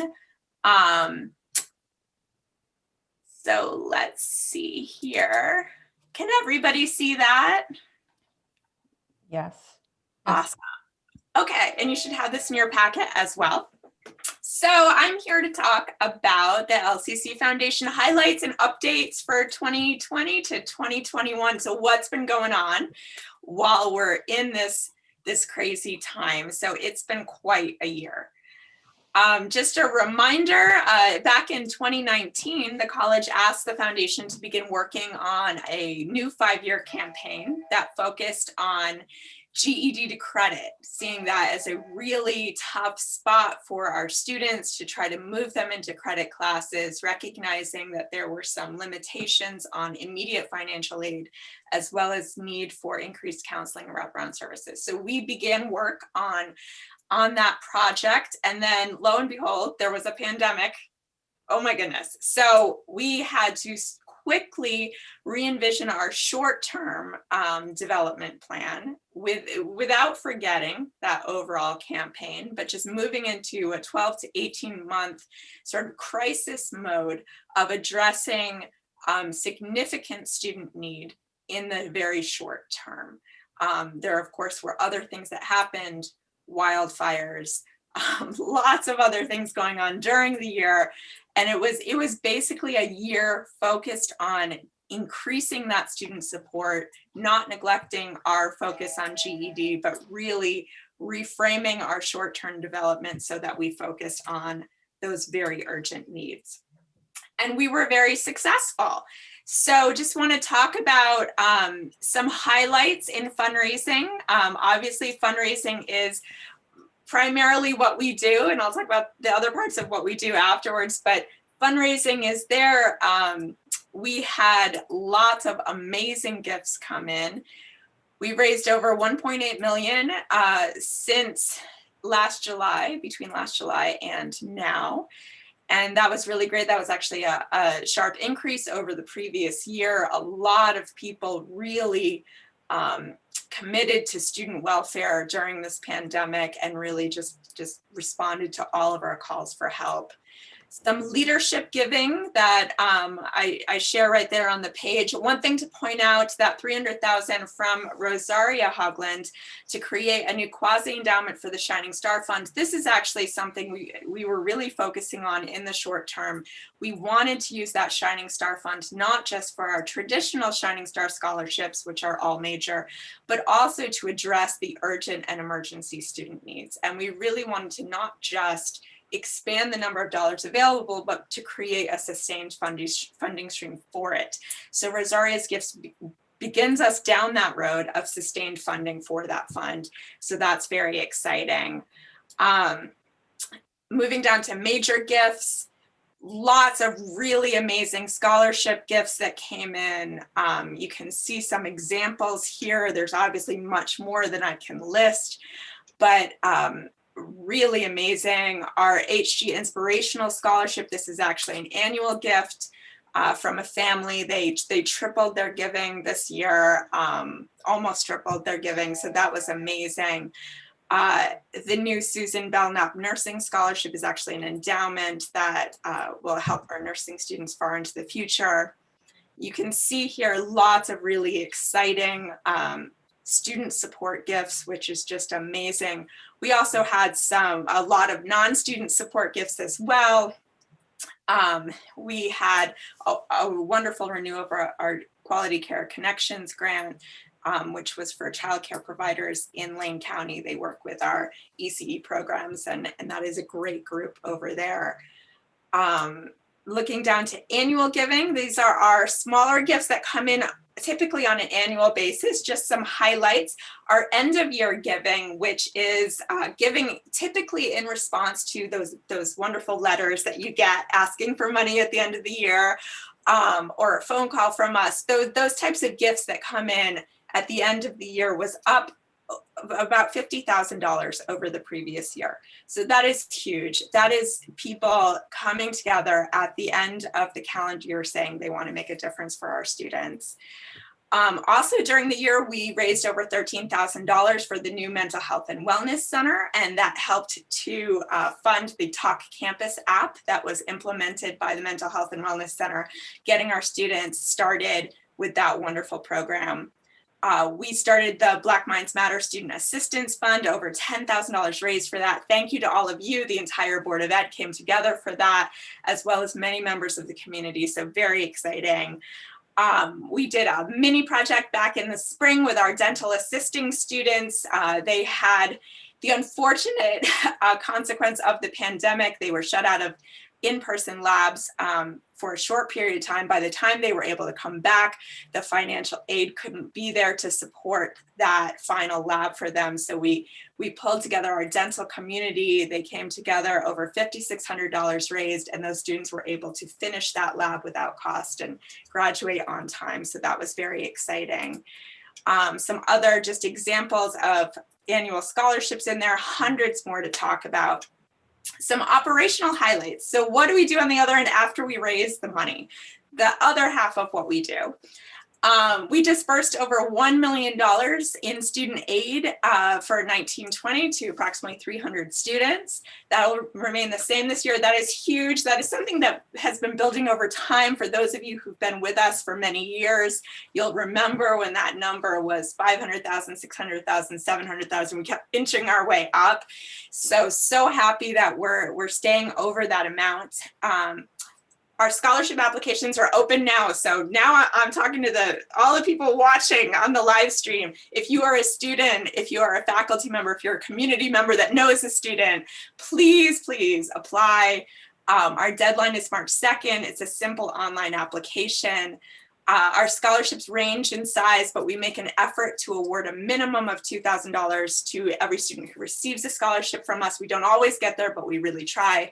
But our largest scholarships range from $6,000 to over $9,000. And that just keeps growing every year. So it's a worthwhile use of your time to apply for scholarships. So please go ahead and do that. We have scholarships for all majors and backgrounds. We don't require the FAFSA or ORSA. We highly recommend it, but not just for our scholarships, but so that people can get as much financial aid as possible. But they are not required. We do have a separate question if you can't fill one of those out to sort of explain your situation to us. And we never ask for citizenship information or social security numbers from our applicants. I put that in there because that's a myth that sometimes gets thrown around out there. And I just want to make sure that folks know that our process is completely confidential and we don't ever ask for that type of information. So that's our traditional scholarships. We do that process. The deadline's March 2nd, but it's for next school year. It's very traditional, just like any other school, any other 4-year school, 2-year school, anything like that out there. You'll see the same type of process for traditional scholarships. Emergency student assistance is something we really pumped up this last year.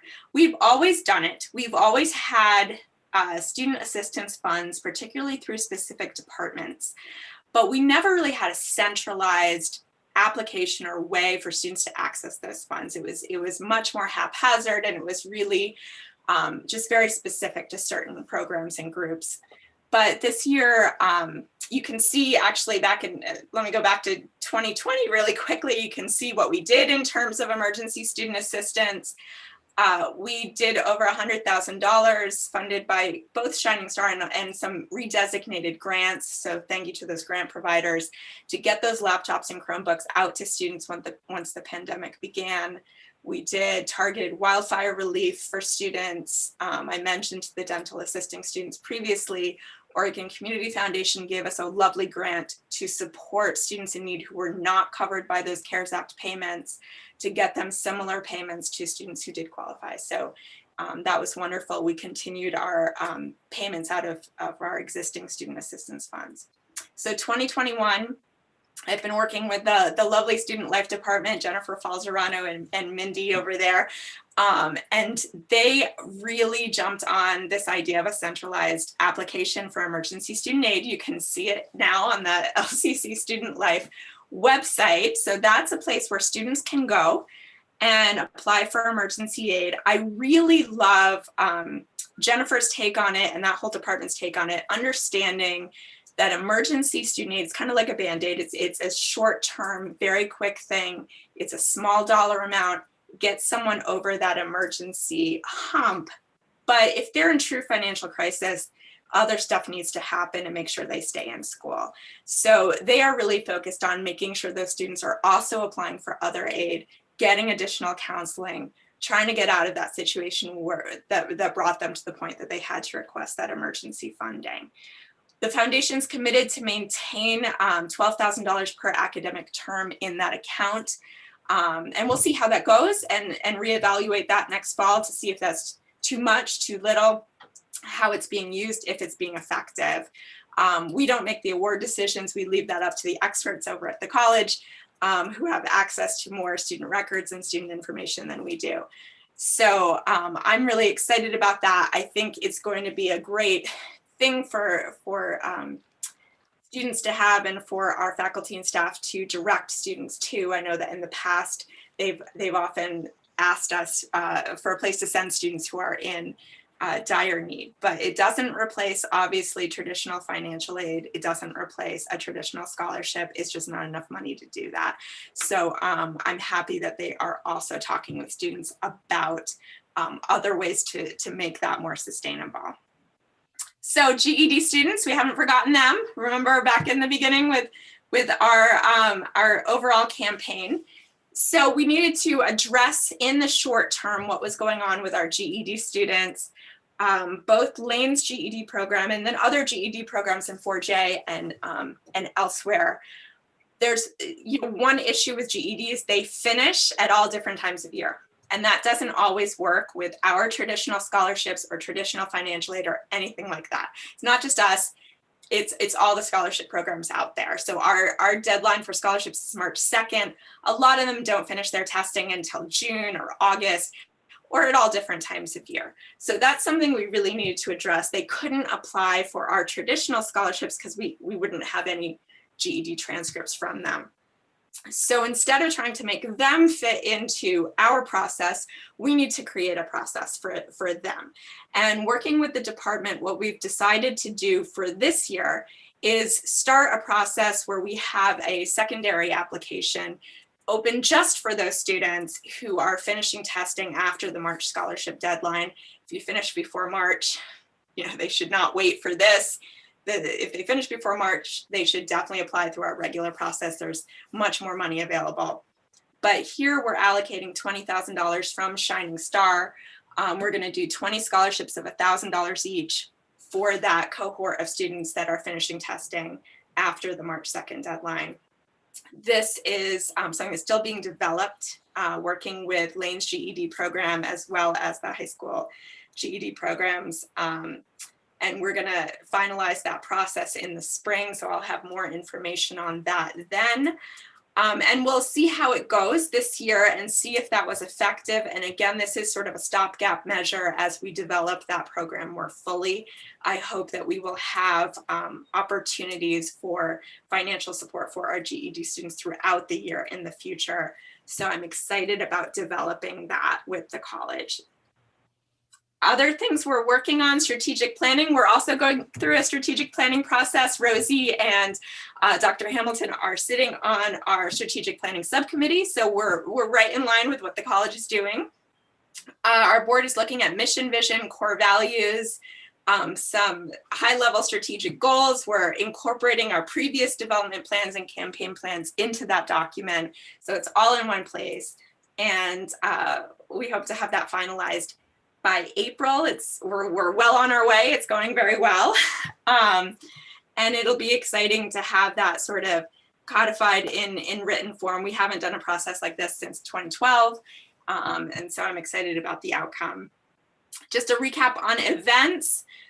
You may remember, I think Dr. Hamilton reported to you guys back in the fall, the celebration, formerly the Harvest Dinner, was a virtual event in 2020.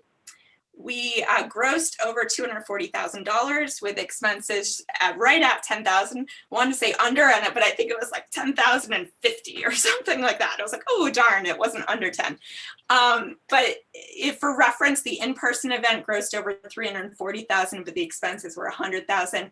So we netted virtually an identical net. There wasn't any substantive difference between the 2 years. I think that's really fabulous. It's just a testament to the commitment of our corporate sponsors and our donors and all of our supporters out there. What are we going to do for next fall? We're not entirely sure yet. We're optimistic, but we recognize the realities of the world. It's looking like it's going to be some sort of hybrid event. I don't know entirely what that looks like today, but we will know that in the not too distant future. And we're thinking about smaller in-person gatherings coupled with virtual events. There's some things that organizations throughout town are playing with this summer and early fall. So we'll have the advantage of seeing what they do and building on the expertise that's already out there. So I'm excited to tell you guys more about that when we know. So I'm here for questions as well, and just so excited to talk about everything that the foundation is doing. Thank you so much, Wendy. Does anybody have any questions for Wendy? I don't see any hands up. Rosie, I saw a thumbs up from Mike Eister, and I see a question from Rosie. Actually, I don't have a question. I just want to compliment Wendy and the foundation team on all the hard work. I mean, it's pretty amazing to think that they have accomplished all that they have in the year that we've experienced.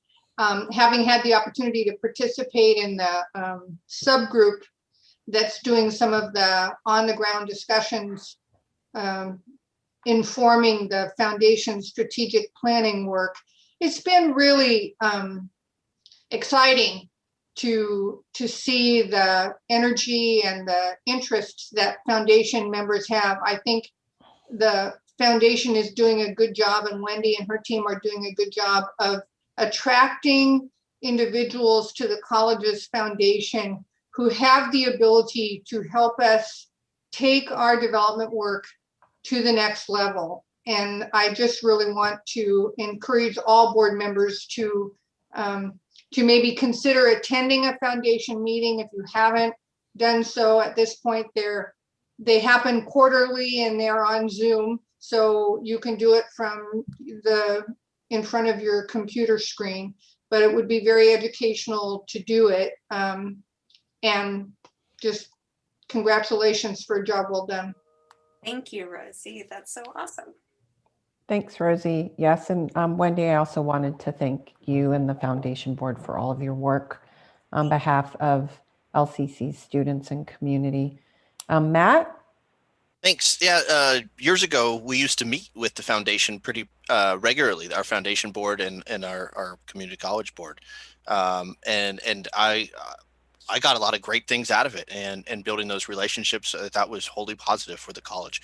I'd love to see us return to form when we can meet in person, but for the sake of ease, in this calendar year, it'd be pretty cool to do a mutual Zoom conversation as well.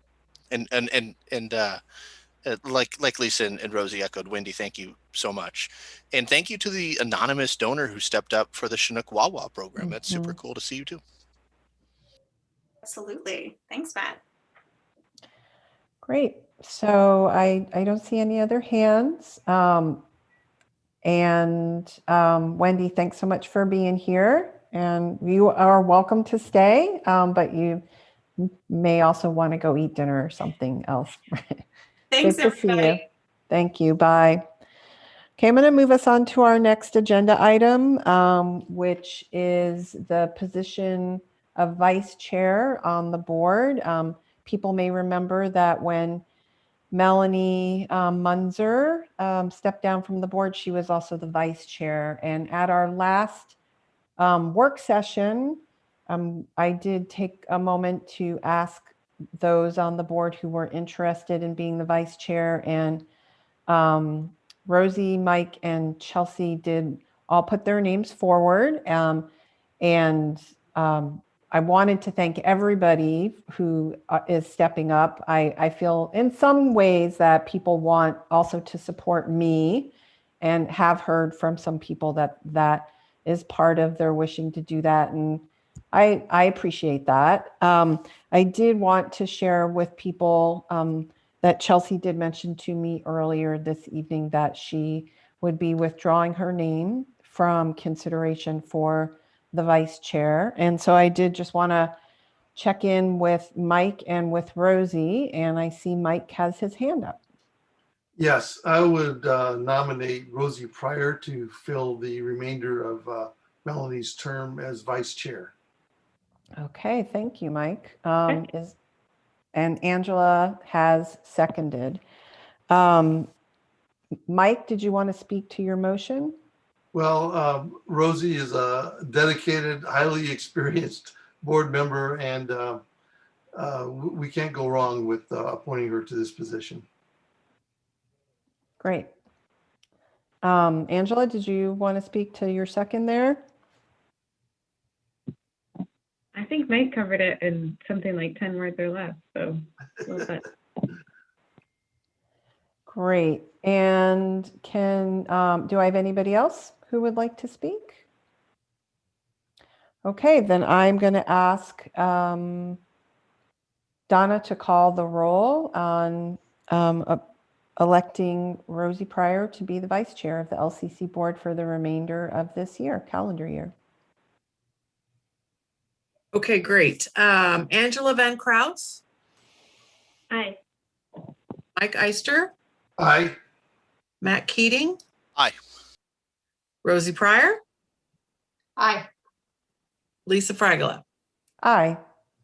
Great. Thanks, Rosie. I've missed you since working on the bond campaign. I got used to talking to you almost every day, so it'll be good to talk to you more often.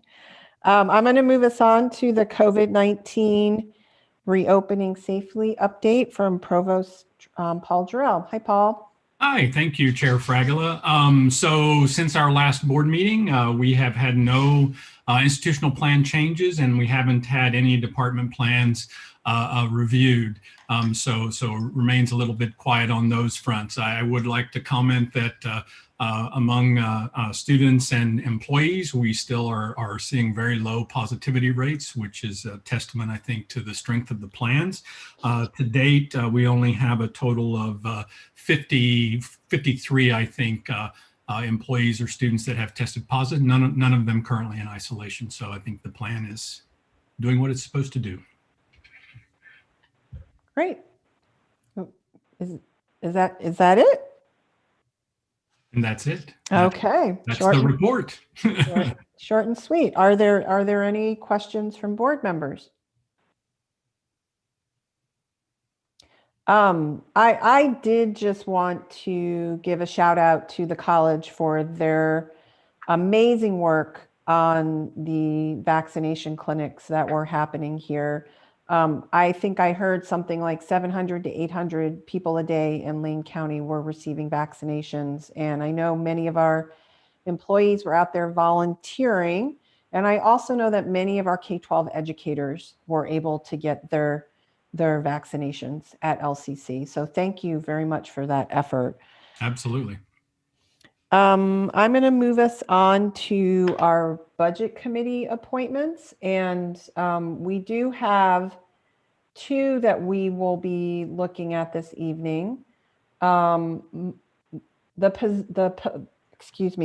budget committee member for my at-large zone is somebody who has already been on the budget committee, and her term ended, and she is continuing on.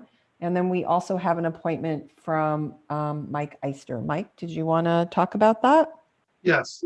First of all, I'd like to thank Elaine Clark, who was the Zone 3 Budget Committee member, for her service on the committee. I'd like to ask the board to support my nomination of Holly Shaper to serve on the Budget Committee for Zone 3. Holly is she is a statistician and a website coordinator for the Oregon Learning Center, Social Learning Center. She serves on multiple committees and boards focused on social justice. She's on the City of Springfield Budget Committee. She's a treasurer for a daycare. She's on the Springfield Bicycle Pedestrian Committee. She is just an exceptional community volunteer and would do very well for us serving on our budget committee. So if I can can I make a motion? I would appreciate a motion that would nominate both Celine Swenson Harris and your nominee as a slate to the budget committee. I make that motion. Point of information. Correct. Mike Yeah, go and ahead, Matt. Lisa. It's not codified in our policy, but in the past, there has been a willingness by colleagues to want to see a resume and at least know about someone ahead of time. I have full faith, Mike, and trust your judgment and opinion. And if we need to move this forward because there's like a budget meeting before we meet again, I'll happily support it. But I would like us to continue to embrace the tradition of submitting to the board the person ahead of time with at least a letter of intent or a resume. I had thought we did receive those. Donna, did you? February 4th, Donna sent those out. Yeah, Donna did. I believe Oh, okay. Donna did. Thanks. In the board packet, it says Board Member Mike Iser will provide a recommendation, and Board Chair Lisa Fragula will recommend at-large committee member Celine Swenson Harris. So that's not attached in our board docs, FYI. Rosie Pryor? Yeah, I just would like to support Matt's request that if you're going to make a recommendation, is there some reason not to go ahead and put in the board doc what the recommendation is? When we got information about persons interested, we got several different resumes. So there was really no way for any of us to know kind of who you were thinking of and who you were intending to recommend. So to second Matt's suggestion, I too would have benefited from knowing in advance which of those several people then I would have maybe revisited that particular resume and refreshed my memory of that person's credentials. So I appreciate the suggestion, Matt. So I thank you for that clarification, because now I understand where the disconnect is. Angela. So I know that I had hoped that we would put into policy the process for determining who we want to appoint to open positions. I think there was a conversation about having, the interview process potentially and having that open to board members should they want to attend, that sort of thing. And so I think that the point of that was to really try to ensure that we have sort of the most open, transparent, equitable process for budget committee appointments. And so that's the background to my question. And my question is, how did you arrive at these recommendations? Is that to Mike? It's to both of you. You both have a recommendation. I'd be happy to talk about that. Go ahead, Mike. Well, if you had a chance to review Holly's resume, Donna sent it out February 4th, you would see that she has exceptional experience and commitment to social justice. She is a statistician. She's very capable in all matters quantitative and data. And she currently serves on the Springfield Budget Committee, so she's also experienced in that department. I know her personally. I've known her for 3 years and know her to be very in line with the kind of budget committee member. In fact, I see her as a potential board member at some point. She only lives a few houses away from me, so I hope she runs after I decide not to be on the board any longer. Thanks, Mike. So If I could, yes, go ahead, Angela. my question is less about the qualifications of the candidates who are both stellar and more about the process. Correct. That was what I was going to choose to address. Thank you. So we don't have a policy for this. We would want to look at an operating agreement. And my intent was not to use board meeting time to work on operating agreements. I have been working on recording some of the ways that we function as a board. I shared some of those with the board at the last retreat.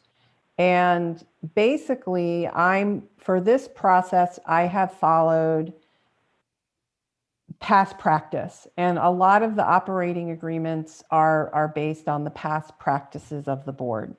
And so the past practice of the board has always been to allow the zone board member to recommend to the board their nomination to the budget committee.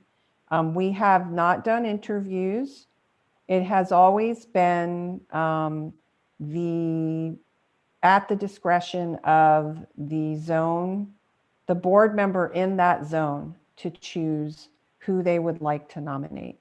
There was a change that was added to the process that occurred when Chelsea joined the board, and she asked that we post open budget committee seats for approximately 30 days, which we have been doing, and we do have some other budget committee applications.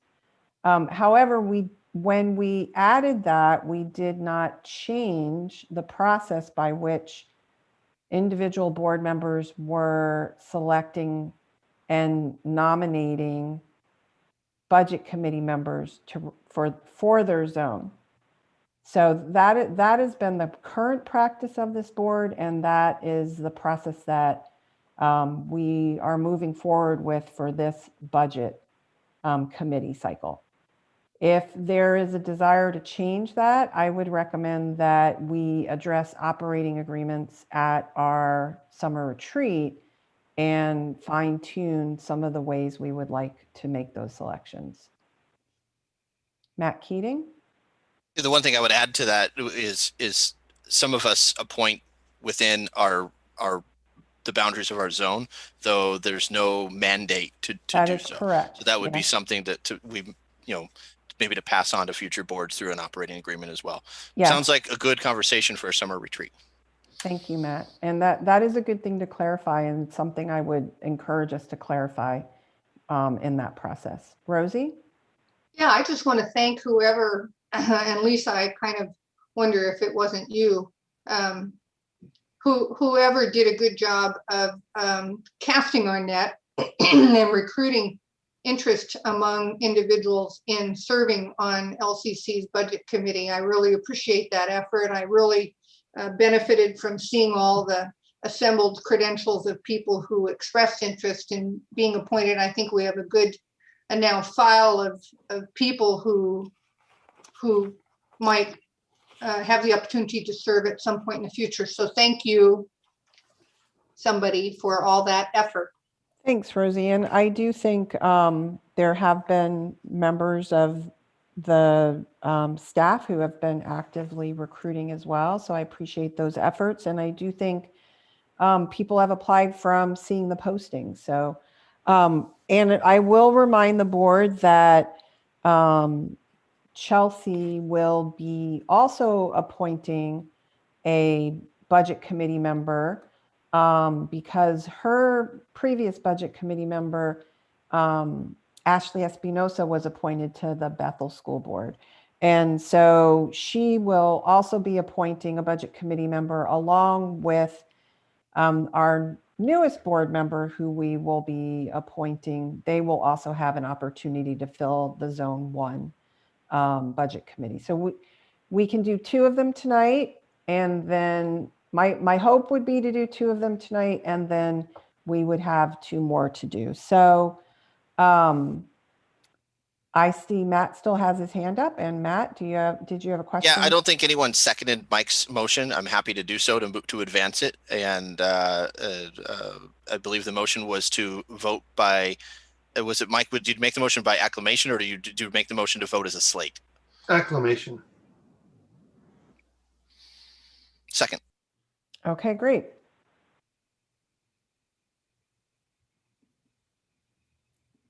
So Donna, could you call the roll, please? Okay, Angela Van Kraus. Aye. Mike Eister. Aye. Matt Keating. Aye. Rosie Pryor.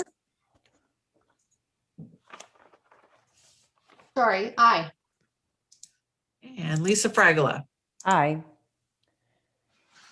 Okay, thank you. So we've just appointed Celine Swenson Harris to the LCC Budget Committee. And Mike, could you remind me again the name? It is Holly Shaper. Holly Shaper. Great. And I'll also work on making sure we get that connection with the document into the board docs as well that both Matt and Rosie pointed out. Okay, so let's go ahead and move on to our FY22 budget update from Marty Hanovan and Zach Evans. Yes, good evening. Your packet has a 4-page document which Zach has prepared. And just to set the table, I know it says FY22 budget update, but I sort of want to give us a snapshot of where we look to be in FY21, because so much FY21 is really catalytic when it comes to FY22, because it really helps set the table for what we still have to face in FY22 as we build that. The biggest point I'd like to make is the tick-tock of the calendar. And I appreciate this is an exceptional budget year. This is not just for Lane, this is everywhere around the country. Institutions are having real troubles trying to build and understand a budget in this climate. The reason why that matters tonight at February at your board meeting is because we really only have the March meeting. We also have the April meeting, but if you look at the calendar, the April meeting at which this board will meet will be very, very close to when we not only have to start our budget committee meetings, which requires the production and just the compilation of the budget that should it be approved in April, just to translate that into printing for the budget committee. And more importantly, this is my bigger worry, is that registration for the summer term begins at the end of April, which means that the tuition conversation, should there be a decision to adjust tuition, that has to be approved and implemented into our system so that when registration opens, it's all successfully in place. So that is a quick way of saying the March meeting upcoming will be a very critical one, at which I hope we will bring forward not only the budget and the balancing proposals, but also the conversation for the board to talk about tuition and fees and any decision or movement on those tuition and fee matters, because that really is going to heavily influence how successfully we get this budget delivered into the process for the main meetings and also for our students in terms of their registrations for the summer classes, which really are the start of FY22. That said, that's the real backstop or backdrop. I want to just point to on the update you're getting on page 2, that again is a return to Fund 1 and 9 combined. And so I apologize if my emphasis on Fund 1 has almost caused confusion, because now we're back looking at Fund 1 and 9. If you look at the middle column, which is FY21, you can see that we're now still wrestling with a total deficit of 2 million. Most of that, around 1.2 million, is Fund 9. But we do have like 870,000 of that deficit is Fund 1. And to remember where we left in FY20, earlier this evening, we talked about the audit, that had a deficit in Fund 1 about the same amount, which brought our Fund 1 balance down from like 3.6 at the start of FY20 down to, in my mind, I'm doing the math, like 2.8. We obviously don't want to see a deficit in FY21. Now out there looming is the CARES Part 2 money. The president earlier said we have a total a little less than 9 million. We know 1.5 million will be mandated to go out for direct student assistance, as it did last time. To the extent we can earn and document FY20 and FY21 losses or expenses that we can then book and earn to out of that surviving 7.5 million of CARES Part 2, I would recommend that's the path we most want to look at to try to, restore our fund balance in 1 so that we can go into an FY22 conversation with at least a little bit of wind in our sails. So that said, again, that's the FY21. The FY22, you'll see there's a deficit of some size. And the key things to remember therein, and we can talk about this now and we can open it up to questions, is we're assuming in that column, flat enrollment, which is a question unto itself, because flat enrollment is actually in many minds an optimistic assessment. We might want to plan on enrollment decline in FY22, which is where we've been as a conversation. And then also it has no tuition increase into that number. And it has no administrative recoveries from international owing to the state of Fund 6. I've said a lot there really quickly. We can back up on it or we can just plunge into questions. I know Zach is with us this evening and we can just open it up for questions. Are there any questions from the board? Rosie? On your 3rd page, you show information that it seems to document what the cost of a tuition decrease would be. Why?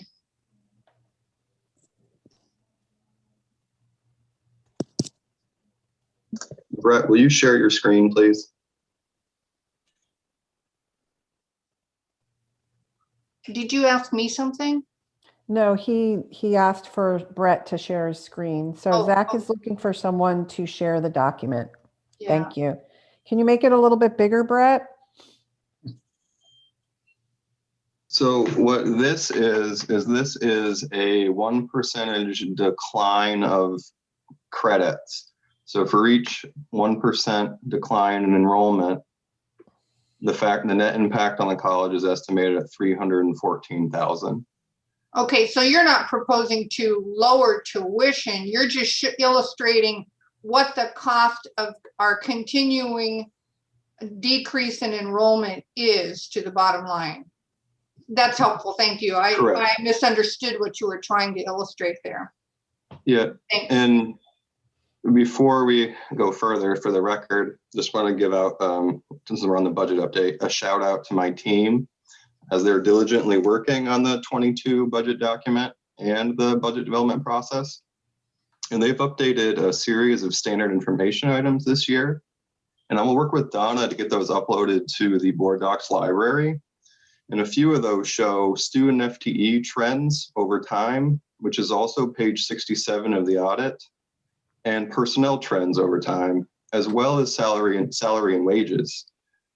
So that audit report is a distinct snapshot, and which could be impacted by a separation incentive that has a deadline of September 30th, where we haven't refilled and processed all the positions, or the deliberate staggering of hiring.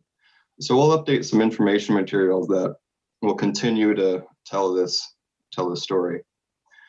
I had a few items on the budget calendar, if we don't mind. There's going to be a couple updates to this, which we will also load into the library. And those updates is the state has a the February, the March Oregon Economic and Revenue Forecast will be released on February 24th. So that's a key date coming up. The June Economic and Revenue Forecast will be released on May 19th. So we'll also add that to this into the library. The LCC budget hearing, as tentatively scheduled to follow prior years, will be June 16th. And then the Oregon budget law deadline for the adopted FY22 budget is June 30th. Another item on here to call out is that next week, Student Affairs is hosting a forum and one of the agenda items is tuition and fees. So as Marty mentioned, with kind of the impetus for a March deadline or a tuition decision, is that not only programming and banner and making sure that we can get all of that turned around in time for summer term as registration starts in the beginning of May. Early fall registration actually starts in, believe the third week of May. So gathering that data, getting it inputted into banner, getting it into the course catalog is important. And it also provides time for the budget office and my team to turn around and build in any balancing levers that we have into the tens of thousands of accounting lines that we manipulate to bring that budget document and its schedules to the board and the budget committee.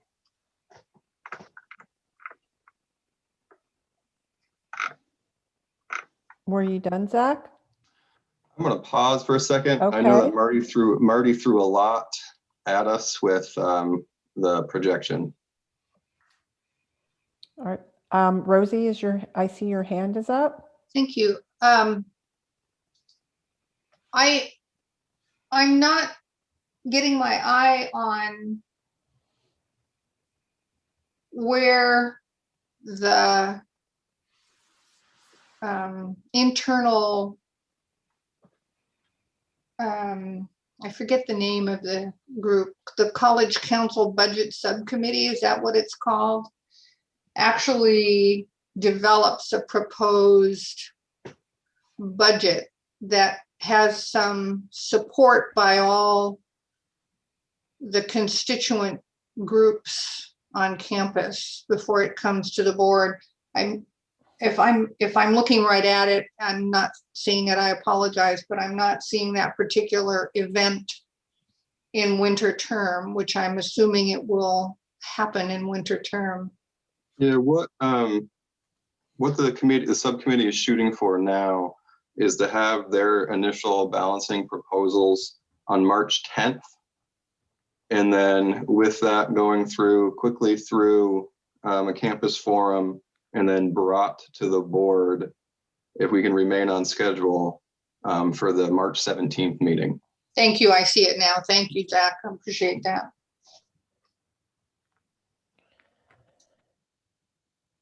I'll put myself in the queue, and Zach, I was wondering if you could address some of the impacts on property taxes and the fact that that's being held flat.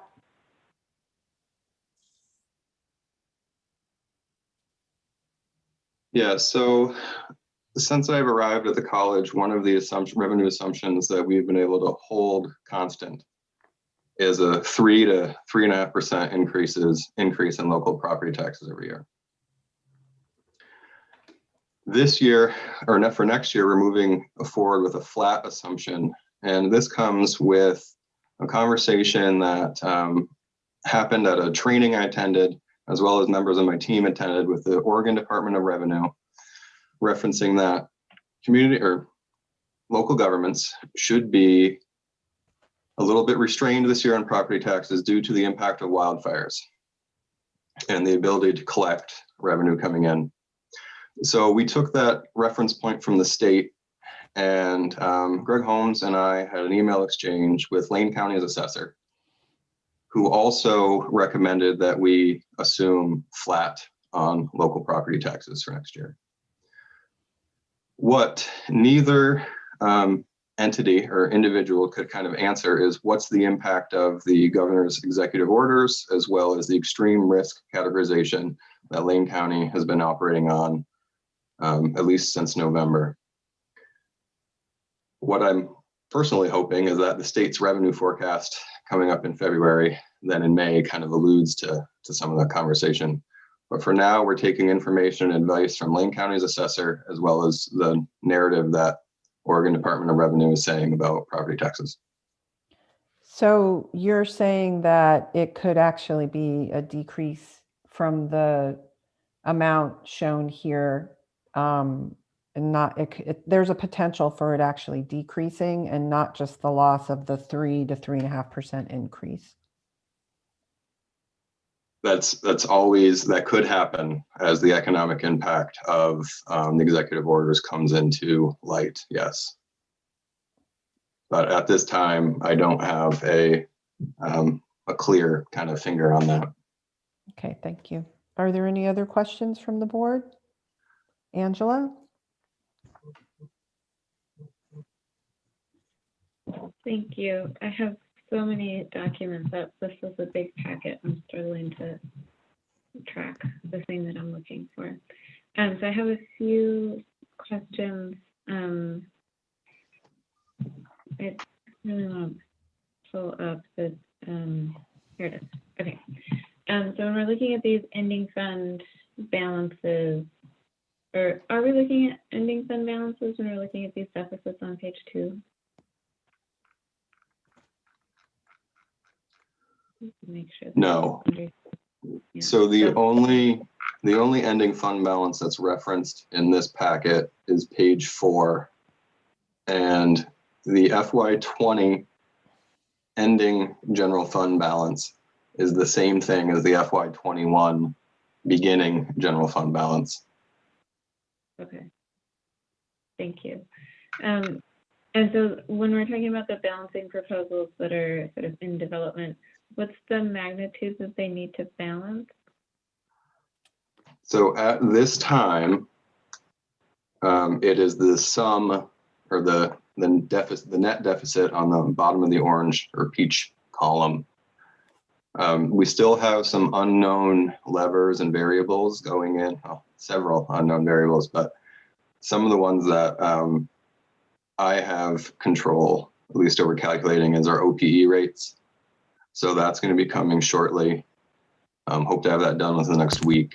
So the March figure will be kind of our best forecast for next year with the information that we have. And then the $8.9 million that we're expecting, is that included in page 2? It is not. So the projections do not include the SRSA funds or the ending fund balance restoration target. We are having a large conversation with the national kind of our representative groups about the language around the SRSA funding and the timing around it. I would like to say that they made a typo on the grant award notification, which tied us into the dates of when we have to spend the money. So we're putting, and Brett, I know Brett referenced, I was talking to him earlier about this today, and we're hoping that we can get that resolved in the next couple of weeks. I don't remember which section I read it in, but I remember reading that. So what that funding means is as total of 8.9 million, there's a set aside for students, mandatory or guaranteed set aside for student supports. And then the rest can be used for lost revenue, covering expenses related to coronavirus, technology for distance education. So we are actively building kind of a framework of how we can allocate that money to benefit not only the general fund, but all of our funds and operations.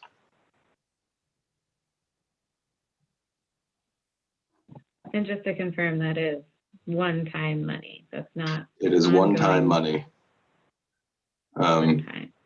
Yeah, so the CARES Act, I know we're on round 2. There's conversations about another stimulus package, but I would treat it as one-time money. So if they extend the grant award dates, which I'm optimistic they will, and we have an opportunity to use that to help us support ourselves for next year, it would be a one-time kind of influx in either revenue or covering expenses. And one thing too is I just want to mention as we are digesting this budget update is the reason that the tuition numbers revenue is higher in the orange column is not because of a rate change. It is because we are proposing and planning to move the international program from the enterprise fund in Fund 6 to the administratively restricted Fund 9. So some of the kind of increase in tuition you'll see there is because of that modification. Marty, I saw you turn your screen on. Was there something you wanted to add? Oh, I didn't know I had turned it off, but I'll take advantage of the moment to, yeah, the thing I'd like to just make sure, and Zach and I have talked about this, the president and I have talked about this, there's 2 conversations that will have to occur here. And one is, how do you apply, and I don't say the acronym as well as Zach does, CARISA, SRSA, how do you apply it to our budget? The first thing you have to do is how do you earn it and document it with the federal government? And the first hurdle is going to be necessary before you can even successfully apply it. So I just want to make sure that as we all understandably start to aggressively think about how do we use the money, we have to make sure we earn it with the air quotes or whatever we're required to do around it, because we have to document this. These are a lot of dollars that come in that will be audited, as our auditors did this year for FY20 CARES Act funding. Procedurally, we have to earn the money before we can really confidently apply it to our budget, if that makes sense. Yes. So you said there were 2 things that sounded like one. Was there another thing? I'm sorry, I overstated my thoughts. Okay. I see Angela has her hand up. Thank you. Zach, I wondered if you could just tell us a little bit more about the tuition increase that's not an increase in the orange column. I was trying to capture what you said. Moving the international program from, did you say Fund 6 to Fund 9? Yes. And so, can you tell us a little bit more about the background and sort of the goals of that change? Yeah, so this would leave then the only remaining, I guess, operating entity in Fund 6 would be Titan Corp. So this would move the international program to Fund 9. It still keeps it in a distinct sub-fund within that kind of aggregated hierarchy. So we'll still be able to ease reporting and the tracking of their balance. It is a transition kind of from an enterprise fund idea to an operating kind of function. That doesn't mean that some of the return on investment and contributions that the college has challenged that program with those will remain. They didn't have the funding this year to make the administrative recovery contribution to the general fund, and it's unlikely that they'll have it next year. So we'd be in FY23 by the time that we could see some of that recovery come back, the administrative recovery come back.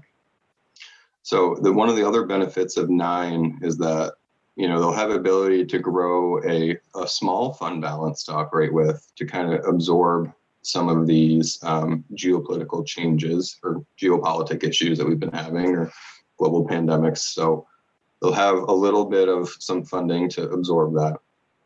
And another thing that we do in 9 is the funding is administratively restricted, meaning that the administration restricts kind of the usage of funds that are in Fund 9.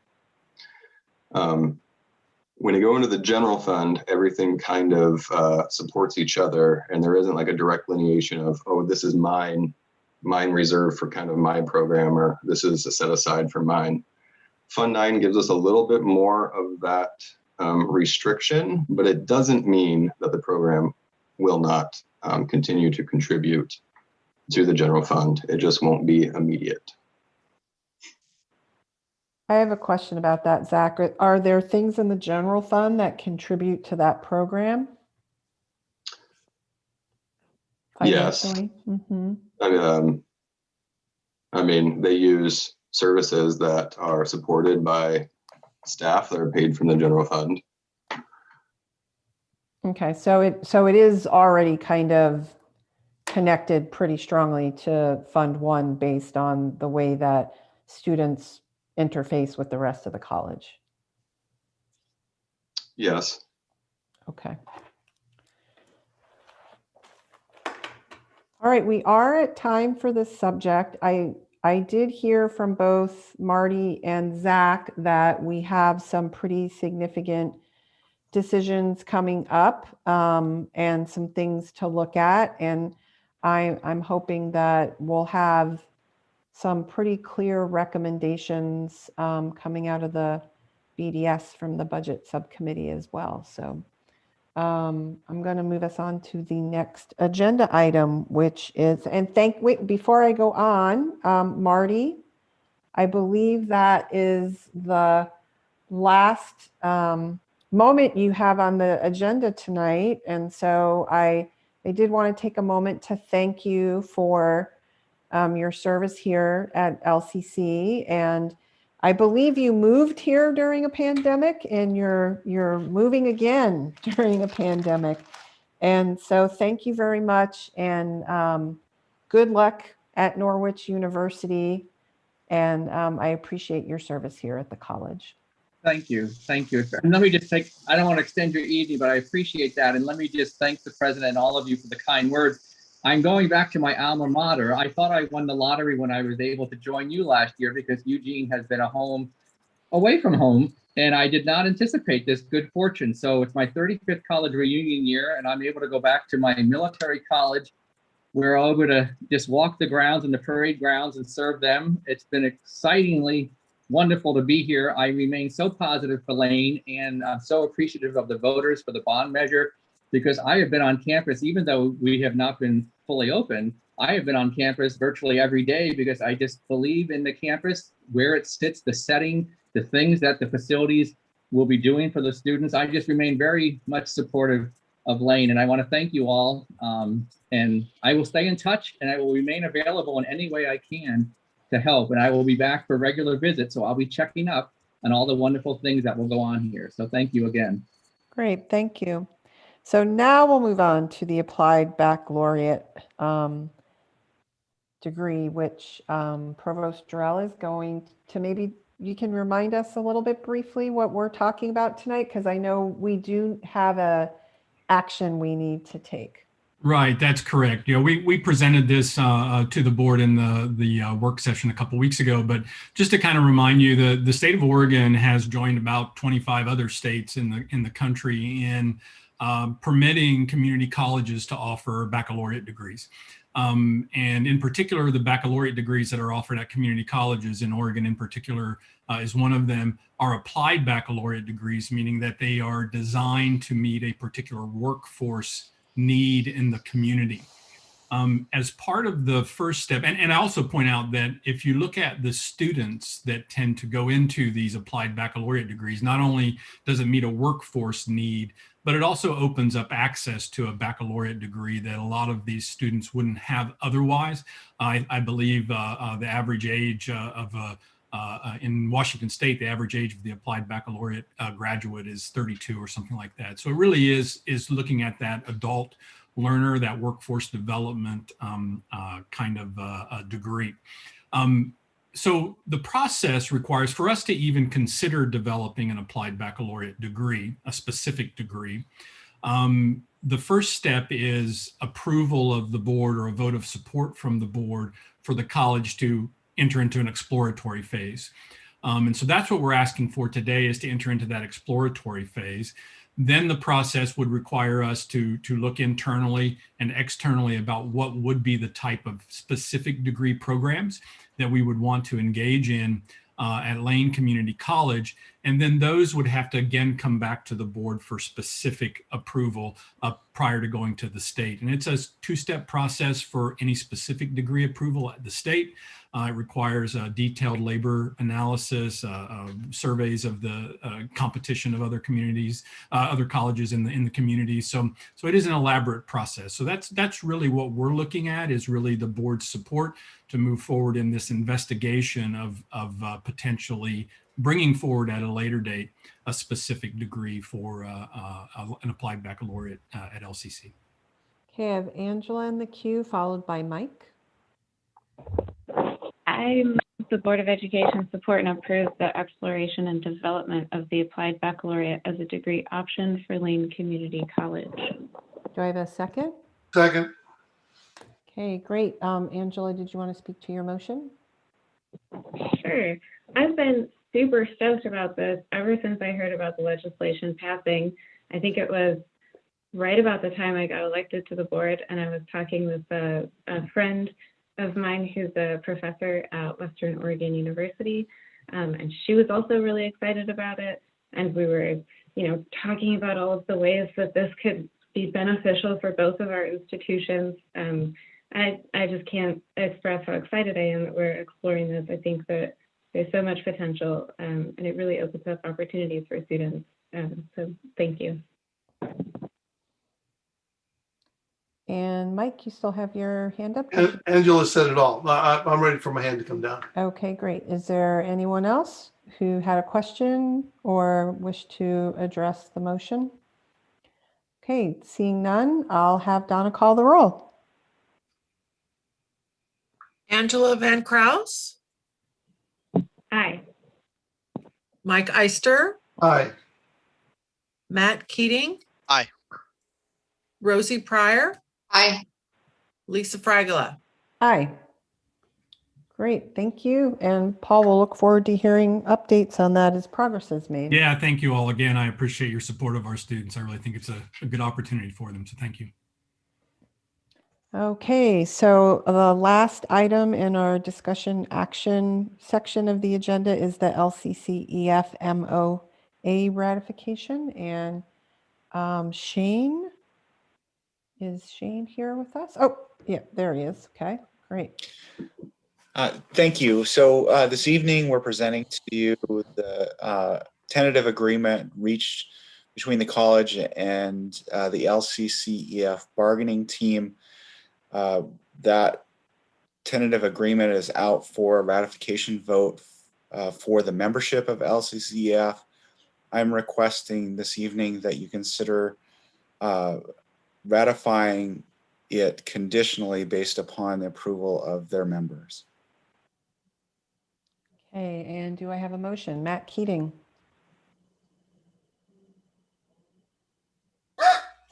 Move approval of the MOA, move ratification of the MOA pending approval of the classified employee unions ratification. Is that your second barking there in the background? Yeah. Second. Thanks. A little difficult to hear my thoughts with the beastie. Thanks. And I did hear a second from Rosie. Matt, did you want to speak to your motion? No, well, yes. Look, I think this work represents a dedication, extreme amount of time from our classified union leadership and from our bargaining team, and I think that this is a positive direction to take, and I hope that that it's ratified on both ends. Okay. So not seeing any other hands, I am going to ask Donna to call the roll. Okay, Angela Van Kraus. Aye. Mike Eister. Aye. Matt Keating. Aye. Rosie Pryor. Aye. Lisa Fragola. Aye. Okay, thank you. All right, so this will move us into the report, one of the report section of our agenda. And I believe I did see Amber Coleman here tonight with the LCC Student Government. Amber, did you want to go ahead? Yeah, thank you. Good evening, everyone. I'm Amber Coleman, your Lane Student Body President, pronoun she, her. I'm going to just jump right into my report here. So last year, some affected students had begun work to implement some policies that assist in creating a more welcoming space for LGBTQ students, and especially trans and non-binary students. The non-discrimination policy was revised on the last college council meeting. A vote was held, but did not reach consensus approval again for the second time. This consensus approval requirement for the college council seems to be problematic. Secondly, we are looking into requirements of the SAFC in ways that it could be improved.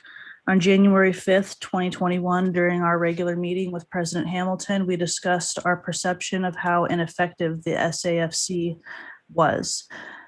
President Hamilton shared our concerns. She said that she would task some of her staff members to help us with this project.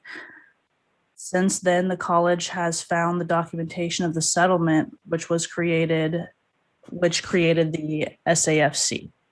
However, we cannot continue work on this project until the document is cleared by the college legal counsel, specifically by Michael Blade, who has been out of the office recently due to some stuff. And so we need this information to know what parameters we have to work within to recreate the Student Activity Committee. Ideally, we needed to have this information sooner, as the elections will start in 4 weeks, and we need to make proper adjustments to our election process to reflect the SAFC changes for next year, if any are to occur. Also, our advisor, who is the Director of Student Life and Leadership Development, has moved on from Lane. We now have a new advisor as of this week. This high turnaround rate for our advisor does bring some challenges for the SGA to overcome. I set up a training held by the Oregon Students Association to train all of our student government members on parliamentary procedures. So we now have our staff, executive, and Senate team trained up on Robert's rules. We are currently working on transition documents that will assist in the success of the next student government. This is especially important as elections are about to begin. Our Governing Documents Committee has been meeting weekly to update our bylaws and constitution to address new changes. With everything going on, our 3 primary updates from the student government are that we are working on transitioning documents within the Lane Student Government Association. We are working on ways to connect students with assistance funds and scholarships as needed. And we are also creating promotional videos from the student government to promote SG work and elections. These videos will go out to instructors to pass along to students. The goal is that we get helpful information out to the students while recruiting for future student government members. That is all I have for my report today. Thank you all. Thank you, Amber. And now we have Frankie Kokenor from LCCEF.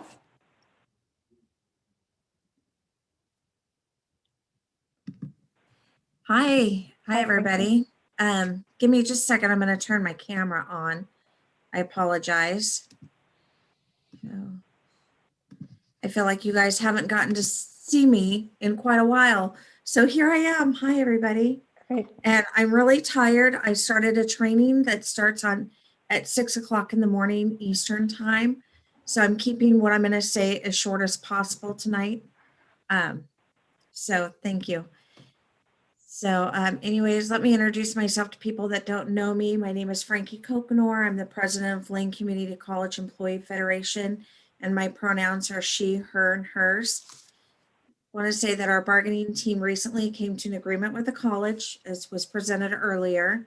We presented it to our membership, and we're hoping to report its ratification to you at the next board meeting. Program and department cuts. That seems to be what we're all talking about tonight. The college recently told us that they're going to cut the culinary arts and hospitality programs. Over the years, we've seen our CTE offerings shrink and our continuing education course catalog become thinner and thinner. We used to not only give associate's degrees to help students transfer to colleges, we used to provide great learning experience to community members of all ages, community members who care about the local college and who voted for our recent bond. Our CTE and continuing ed classes are vital parts of our college and provide our students a bounty of knowledge and skill that stays right here in the community. Lane Community College is, as President Hamilton says to us, our community's college. I understand that we no longer get the funding from federal and state governments like we used to, but we still have a responsibility to be a resource for our community and offer a wide variety of programs. Cutting programs and departments is a long-term solution to a short-term problem.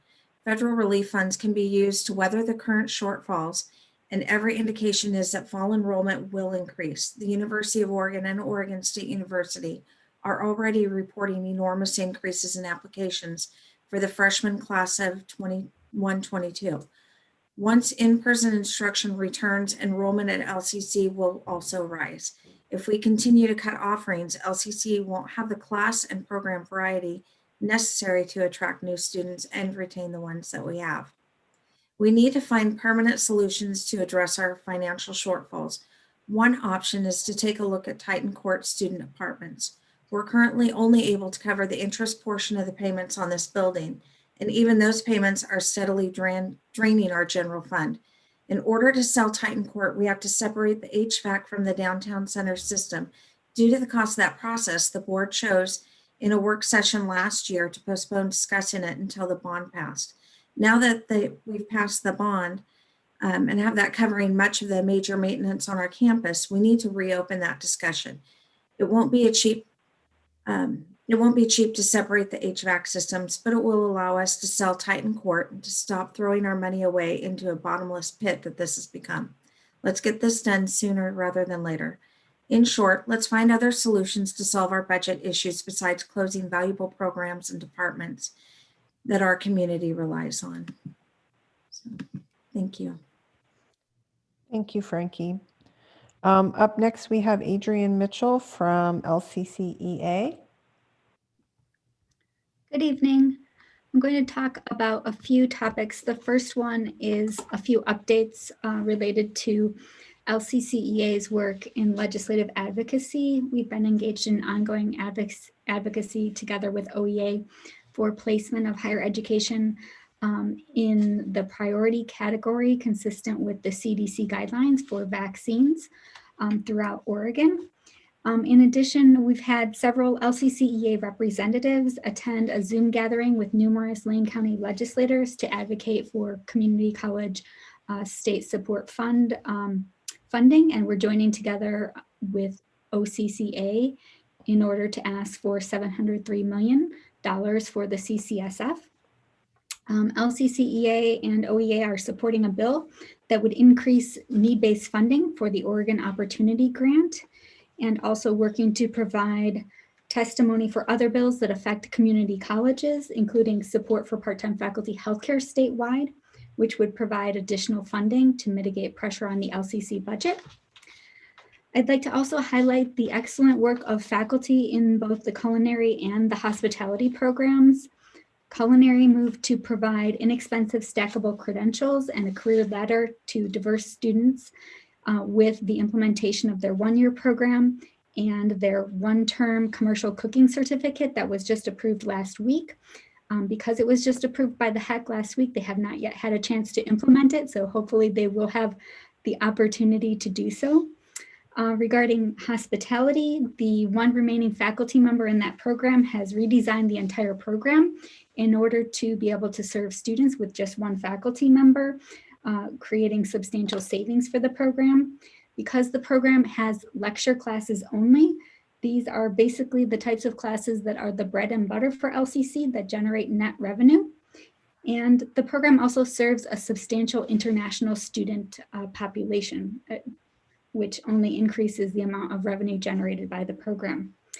The one remaining faculty member is extremely energetic and highly innovative, and there are many flexible options for additional redesign, including one-year certificate programs, greater connections with the business department, and even possibly exploring an applied baccalaureate. Last, I'd like to share some budget strategies to address some of the long-term issues that have been facing LCC. The first is to do a staffing analysis of all employee groups and all funds. This has been discussed for a number of years. However, no analysis has yet been done. A review of the college's vast real estate holdings in order to determine whether it's possible to sell any of the real estate holdings for one-time use to offset one-time expenses, such as for ending fund balance restoration. This is another viable option that has been discussed for some time, but not yet explored. In addition, it's necessary at some point for the college to address the Titan Court debt, because these payments do continue to drain our college general fund each year. And finally, one more short-term strategy would be to consider strategic tuition increases that are tied to the level of state funding, and then to actively and vigorously engage in legislative advocacy on that basis. Thank you. I hope you have a great evening. Thank you, Adrian. I believe we have a written college council report and not someone to report from that group this evening. So I'm going to move us on to our information reports. And I'm wondering if any board members have questions or reports they'd like to address. Angela?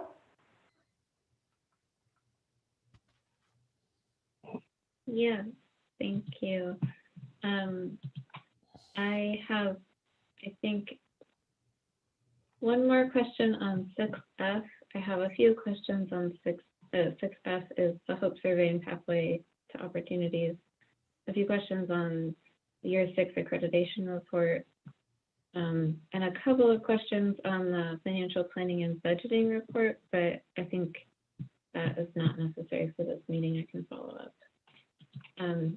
So perhaps I'll start with Hope Survey and Pathways to Opportunity. Okay, Paul, are you ready to answer those? I will do my best. I don't know if Okay. Kim Matthews is still on here or not either, but he might be able to Grant chime in. is here. Grant is Okay. here. Yeah, Grant? between the two of us, if we can't, then we'll get whatever answers we need. Okay, great. Go ahead, Angela. Thank you. In the 2019 Oregon CC report V2, I was curious, on page 5 it notes the list of community colleges who participated in the survey in 19, and LCC wasn't on it. I was just wondering if there's any particular reason we didn't participate. I can address that. We actually did participate, but we had a low response rate that wouldn't count. So we subsequently did the subsequent analysis. But yeah, there were 2 community colleges, I think, that didn't, us and maybe Chemeketa. But yeah, it was a low response rate, and it was just a timing issue on our part. Thank you. On page 23, it talks about public transit being unaffordable for students in Oregon. I remember receiving a free LTE pass when I was a student, which was critical for me. Are we still doing that? Yes, we are. Our students, as part of their transportation fee, one of the benefits of that is that we have an arrangement with LTD, and they do receive a bus pass. Nice, thank you. And I had already asked about the on the HB 2835 one-pager. Very easy name to say. The idea, the legislation that's still making its way through the process. But I had been wondering about how the process would work for having DHS staff or guidance or something on campus. And I think you answered that really well, Paul. I wondered if you might share a little bit of that, or I could read your response. Maybe. Yeah, so basically, and Grant can supplement. He's probably more versed in this than I am because he's engaged in that work. You know, so basically, what the bill, which doesn't come with a funding source at this point just yet, would call for is a navigator that could be used to really facilitate getting students connected with resources that are in the community and other things. And one of the interesting things the SNAP 50/50 program allows us to do is for every dollar that we invest for qualified programs, of which this would be one, we get a 50-cent reimbursement for those dollars. And then we can keep, it strikes me as some kind of Ponzi scheme, but whatever. We can keep reinvesting those dollars and keep getting more reimbursements to kind of grow that support structure that's there. So Grant, I don't know if you have any comments about that, anything else in particular to address that, but. Well, we have been working with a resource navigator over the last year. We were fortunate to get a grant to do short-term funding for a resource navigator. And the idea is to continue that option and continue that ability to have someone at the college that can make the contacts necessary with our agency partners and connect students up with them to continue to expand their ability to access funding for classes like WIOA funds or other resources that exist, as well as becoming eligible for other services that might help them with continuing education opportunities.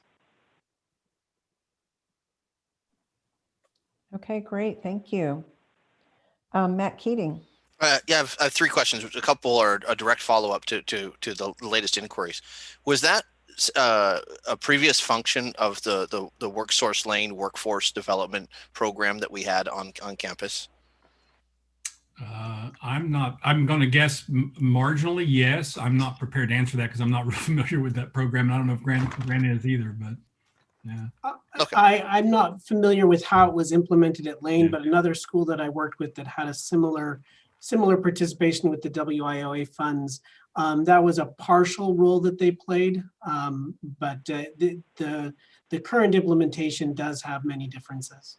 Okay, and for the record, I'd love to explore a return to form to engage in a partnership with WorkSource Lane to have a larger footprint on campus, considering the extreme amount of underemployed, unemployed folks who are suffering the economic pangs of this pandemic.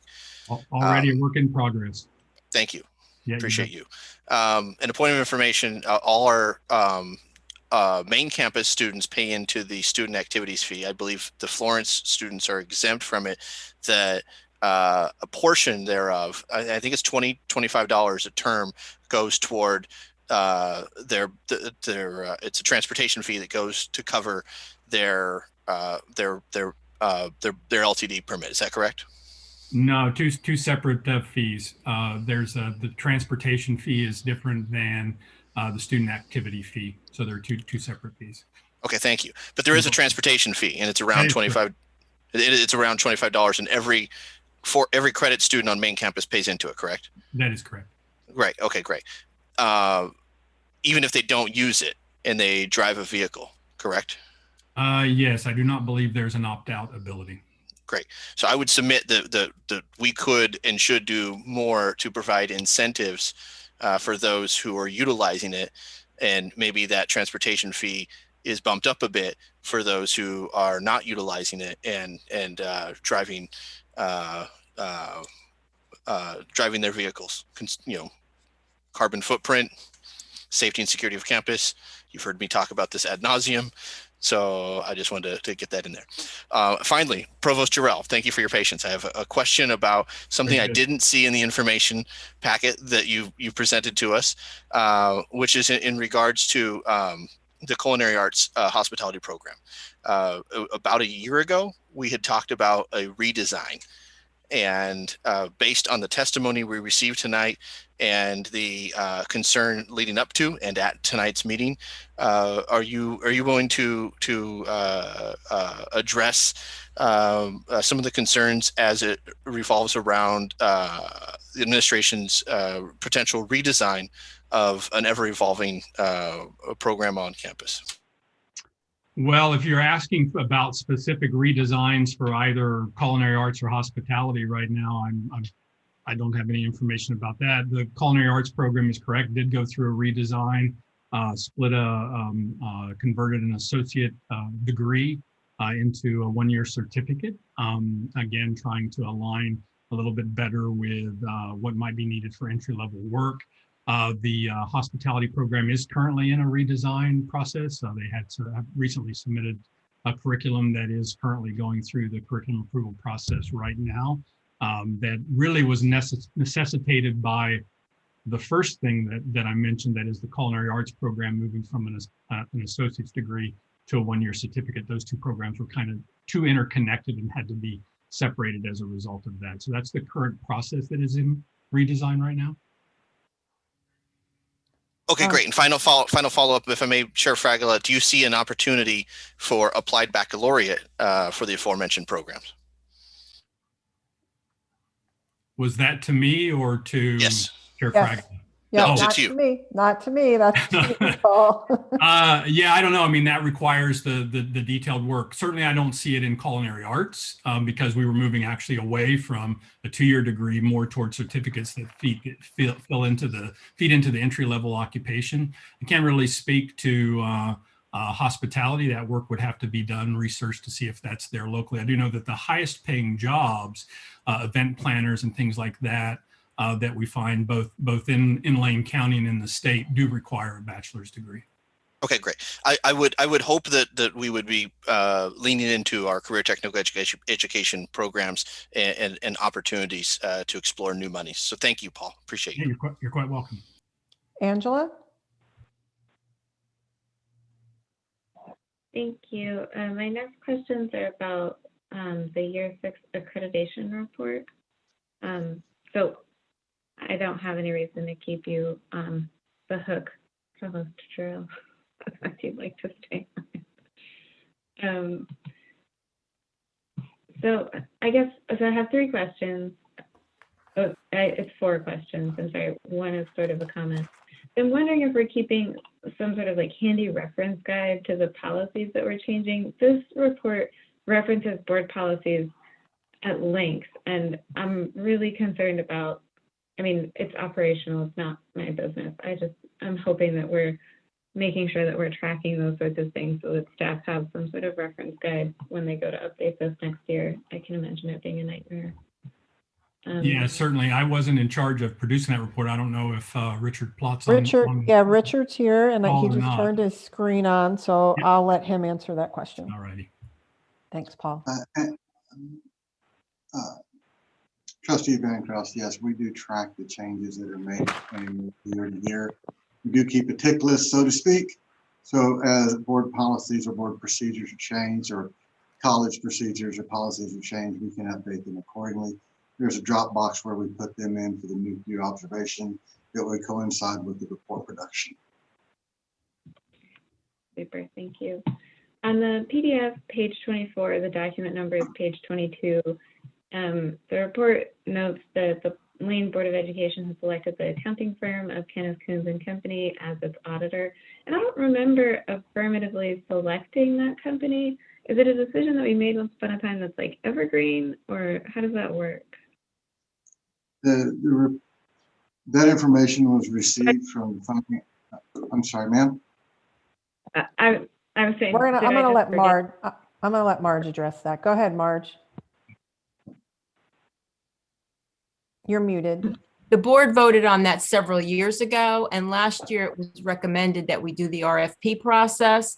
And our finance folks under Greg has decided to go, you start your audit almost a whole year in advance, finish out this academic year, and then the RFP, I think it's going out this month. Greg well, Greg's been having internet trouble, but it's going out this month to RFP it. So the board will have an opportunity to reselect. Great, thank you for that update, Marge. I was wondering about that as well. Yeah. May I keep going? Yeah, go ahead. Thank you. On the PDF, page 29, document page 27, there's a table of Lane staffing FTE by academic year from 2016 to 2020. And I'm noting sort of an increase in the management FTE from 19 to 20, where the other buckets are decreasing. I'm wondering if you can tell me a little bit more about that. Certainly, I'm pulling up the report right now, looking at the FTE, the faculty of management. I see from AY16, we were at 70.4 for management. In AY20, we were at 67.9. So total management appears to have declined. We are doing also there was an October benchmark, which we are revisiting to ensure that going forward in the year 7 report, that these numbers are accurately reported. And to date, we are still currently in decline in management based on the classification system that's provided to us. Does that answer your question, or is there additional information that I could follow up with? I guess, so I see that we're declining just not quite as sharply as the other buckets are declining. And then there was a bump from 19 to 20 where the other buckets had some form of decrease and some sort of sharp. That could have arrived from a reclassification of some of the personnel, which may not have directly affected the management, but were subsequently put under them. The newer classification will take them out, and you will see the adjustment and the continual decline. Okay. I'll probably have more questions about this, but my brain is getting tired, so thank you. I did see Marge had her hand up as well. Marge? I do want to clarify what Richard's saying, because he's absolutely correct. There's reclassification that goes on all the time. And my best example would be a confidential. Most places call somebody a confidential, but they're not management. Lane has called all of our confidentials management. And this year in particular, Shane went through a change. So that's why our management numbers are on record as lower. But when you just use the term exempt and non-exempt, everybody's dumped in. So I think we'll bring you something we can bring you something in 2 weeks to show you the categories of employees, because, we're working hard to bring those to, you hear Paul keeps consolidating divisions and areas, but we have also classified and reclassified folks. So why don't we bring you some updated? It's hard. You're getting different reports that are pulling from different documents, but this is pretty close. But I think what we'll do is bring you something with definitions. That would be great, because I've been noticing some of the same things Angela has been noticing, and it different information in different places. And based on some of the responses I got during the audit, it seems like it has to do with some of the definitions, and that would provide a lot of clarity. Great, we'll do that. Thanks. My last question, I hope it's a softball. On the PDF page 40, the document page number 38, It says the new advisor training requires 160 hours of engagement with materials of professional standards and responsibilities as well as institutional expectations. So I noticed that the tutoring services sort of called out that they added trauma-informed care training and safe colleges training, that sort of thing. Didn't notice that call out with the academic advisors. I'm assuming that happens. I was wondering if you could just confirm that.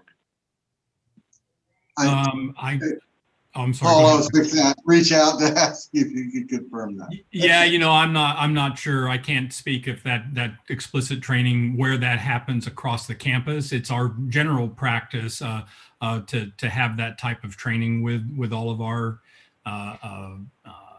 staff that are in sort of direct frontline interaction with students, but I can't speak specifically if the academic advisors have had that. I don't think it's explicitly required for them, but I know as part of their professional development training, they often participate in things like that. So I can find out for you, but I don't know right offhand. That'd be great. Thank you. Thank you for both the questions and the responses. So I'm going to go to closing items. We have board reports. Are there any board reports from board members? Matt Keating? LCC Public Radio Foundation Board meets tomorrow at noon. If anyone interested would like to join us, I'm happy to give you a link and to give the foundation board a heads up. It'd be great if there was an administration liaison, because I know, Marty, you've been pouring a lot of work into that committee, and I wish you well on your next endeavor. Keep a little LCC in your heart for us, Marty. I, in Melanie Munzer's stead, participated in the Oregon Community College Association's conversation with Senator Wyden. It was a little surreal, talking to one of 100 jurors just a half hour before he had to go sit for 8 hours quietly as a juror. But I'm proud to say that Senator Wyden was supportive of all advocacy asks in regards to keeping tuition affordable, student loan debt relief, supporting DACA students. And in particular, we gave Melanie Munzer a shout out for her role as the undersecretary, as Chair Fragala, or excuse me, her role as the chief of staff of the undersecretary of the Department of Education, as Chair Fragala noted at the top of the meeting. Of note, Senator Wyden mentioned that anything that comes out of the Transportation Committee, which is chaired by Congressman DeFazio, that lands on his committee's desk, he said anything that comes out of the Senate Finance Committee revolving around transportation will include robust rural broadband components to it, which is great for constituents of this community college and for our students. And I appreciate the senator and the congressman leaning into rural broadband. Thank you. Great. I have a report from Lane County of Governments. We had an audit presentation, and LCOG received excellent audit review, similar to LCC's review in terms of practices and functions. We also received a senior service report. If you are not aware of the senior and disability services provided by Lane County of Governments, LCOG, it's pretty amazing. I would encourage you to check out their website. They had over 39,000 volunteer hours. They run the Meals on Wheels and delivered over 190,000 meals to homes. And they also have a Cafe 60 for seniors that also feeds many seniors in Lane County. I think the greatest news that I heard at that meeting was that Lane County was incredibly successful in our census efforts. As far as was indicated, 99.9% of individuals residing in Lane County were counted, which will serve us well when we start looking at allocation of federal dollars and other things that are impacted by the federal census. And then we also heard a report on the Metro Planning Organization. which currently includes the city of Eugene, Springfield, and Coburg, but will likely on these new census statistics expand to include Junction City. And that's a regional transportation planning improvement and implementation body. So a little update from LCOG, and I'm not seeing any other hands for board report. So I'm going to move us on to the OCCA board report. I did attend the February OCCA board meeting, and I have a couple of things in the OCCA board report, which is the CTE month is this month. There's a newsletter for that.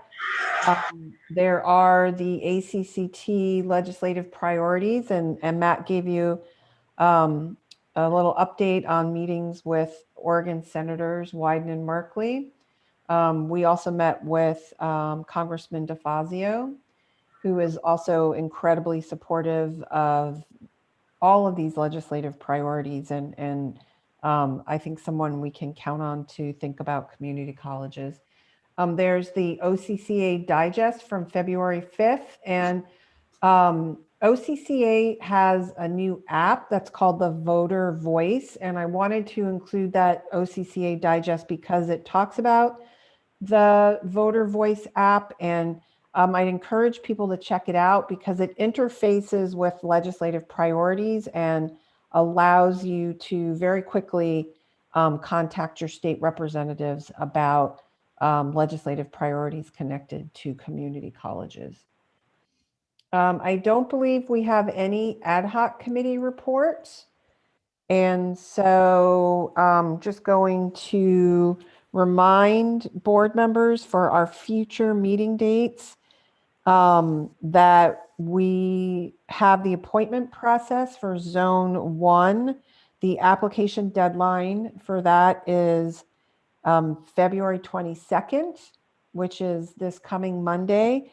And we will be conducting interviews on Saturday, February 27th in the afternoon beginning at 2 p.m. So you'll be receiving Zoom information about that fairly soon. And our next work session is Wednesday, March 10th. Angela. Thank you. I was wondering if you know how many applications we received for that appointment at this time? I believe at this time, the last I had heard, we had 2 and potentially others coming. There have been several people that have contacted the college about the empty seat. And we, you know, as soon as the application deadline closes on the 22nd, the goal is to share them with board members. Okay, I think that is everything. I am going. Sorry. Rosie, sorry, Rosie. You said that our next work session is Wednesday, March 10th. Did I get that wrong? Well, I don't know. That's not what it says in the document in board docs. Right. The document Wednesday. in board docs says it's Tuesday, March 2nd. Second. So that's a typo. It is March. It's Wednesday, March 3rd. Yeah. Sorry, I was wrong as well. So Yeah, exactly. Neither one of us had that right. Sorry. Yeah, it's the first Wednesday, and it is. The irony is that I have it on the correct date in my calendar. Even though I'll be wrong, I've got it in my calendar. Glad one of us has got it right. Thank you. Mike, was your hand up? Yes, it was. I was just wondering, did we talk about the selection process that we were going to use, the interviews, how much time and that sort of thing? So what was discussed at the time was that the board asked me to draft questions based on previous questions, and I'm hoping to share those this coming weekend. And I believe, depending on the number of applicants, that will give us an idea of how we will be able to structure the process. So once the debt application deadline closes, If we have 3 or 5, the intent was to interview them all on that Saturday and have a robust conversation on that day. To me, the key word there is robust. I'd like to make sure we have the opportunity to do that. Great. Matt? Black History Month and the NAACP Freedom Fund virtual gala is this Friday night. I want to thank Donna for the invitation, and I look forward to attending. I hope to see plenty of colleagues and community members in the virtual space for the virtual Freedom Fund gala this Friday evening, featuring special guest Nicole Hannah Jones. And thanks again to Wendy for the detailed description of support coming into the foundation.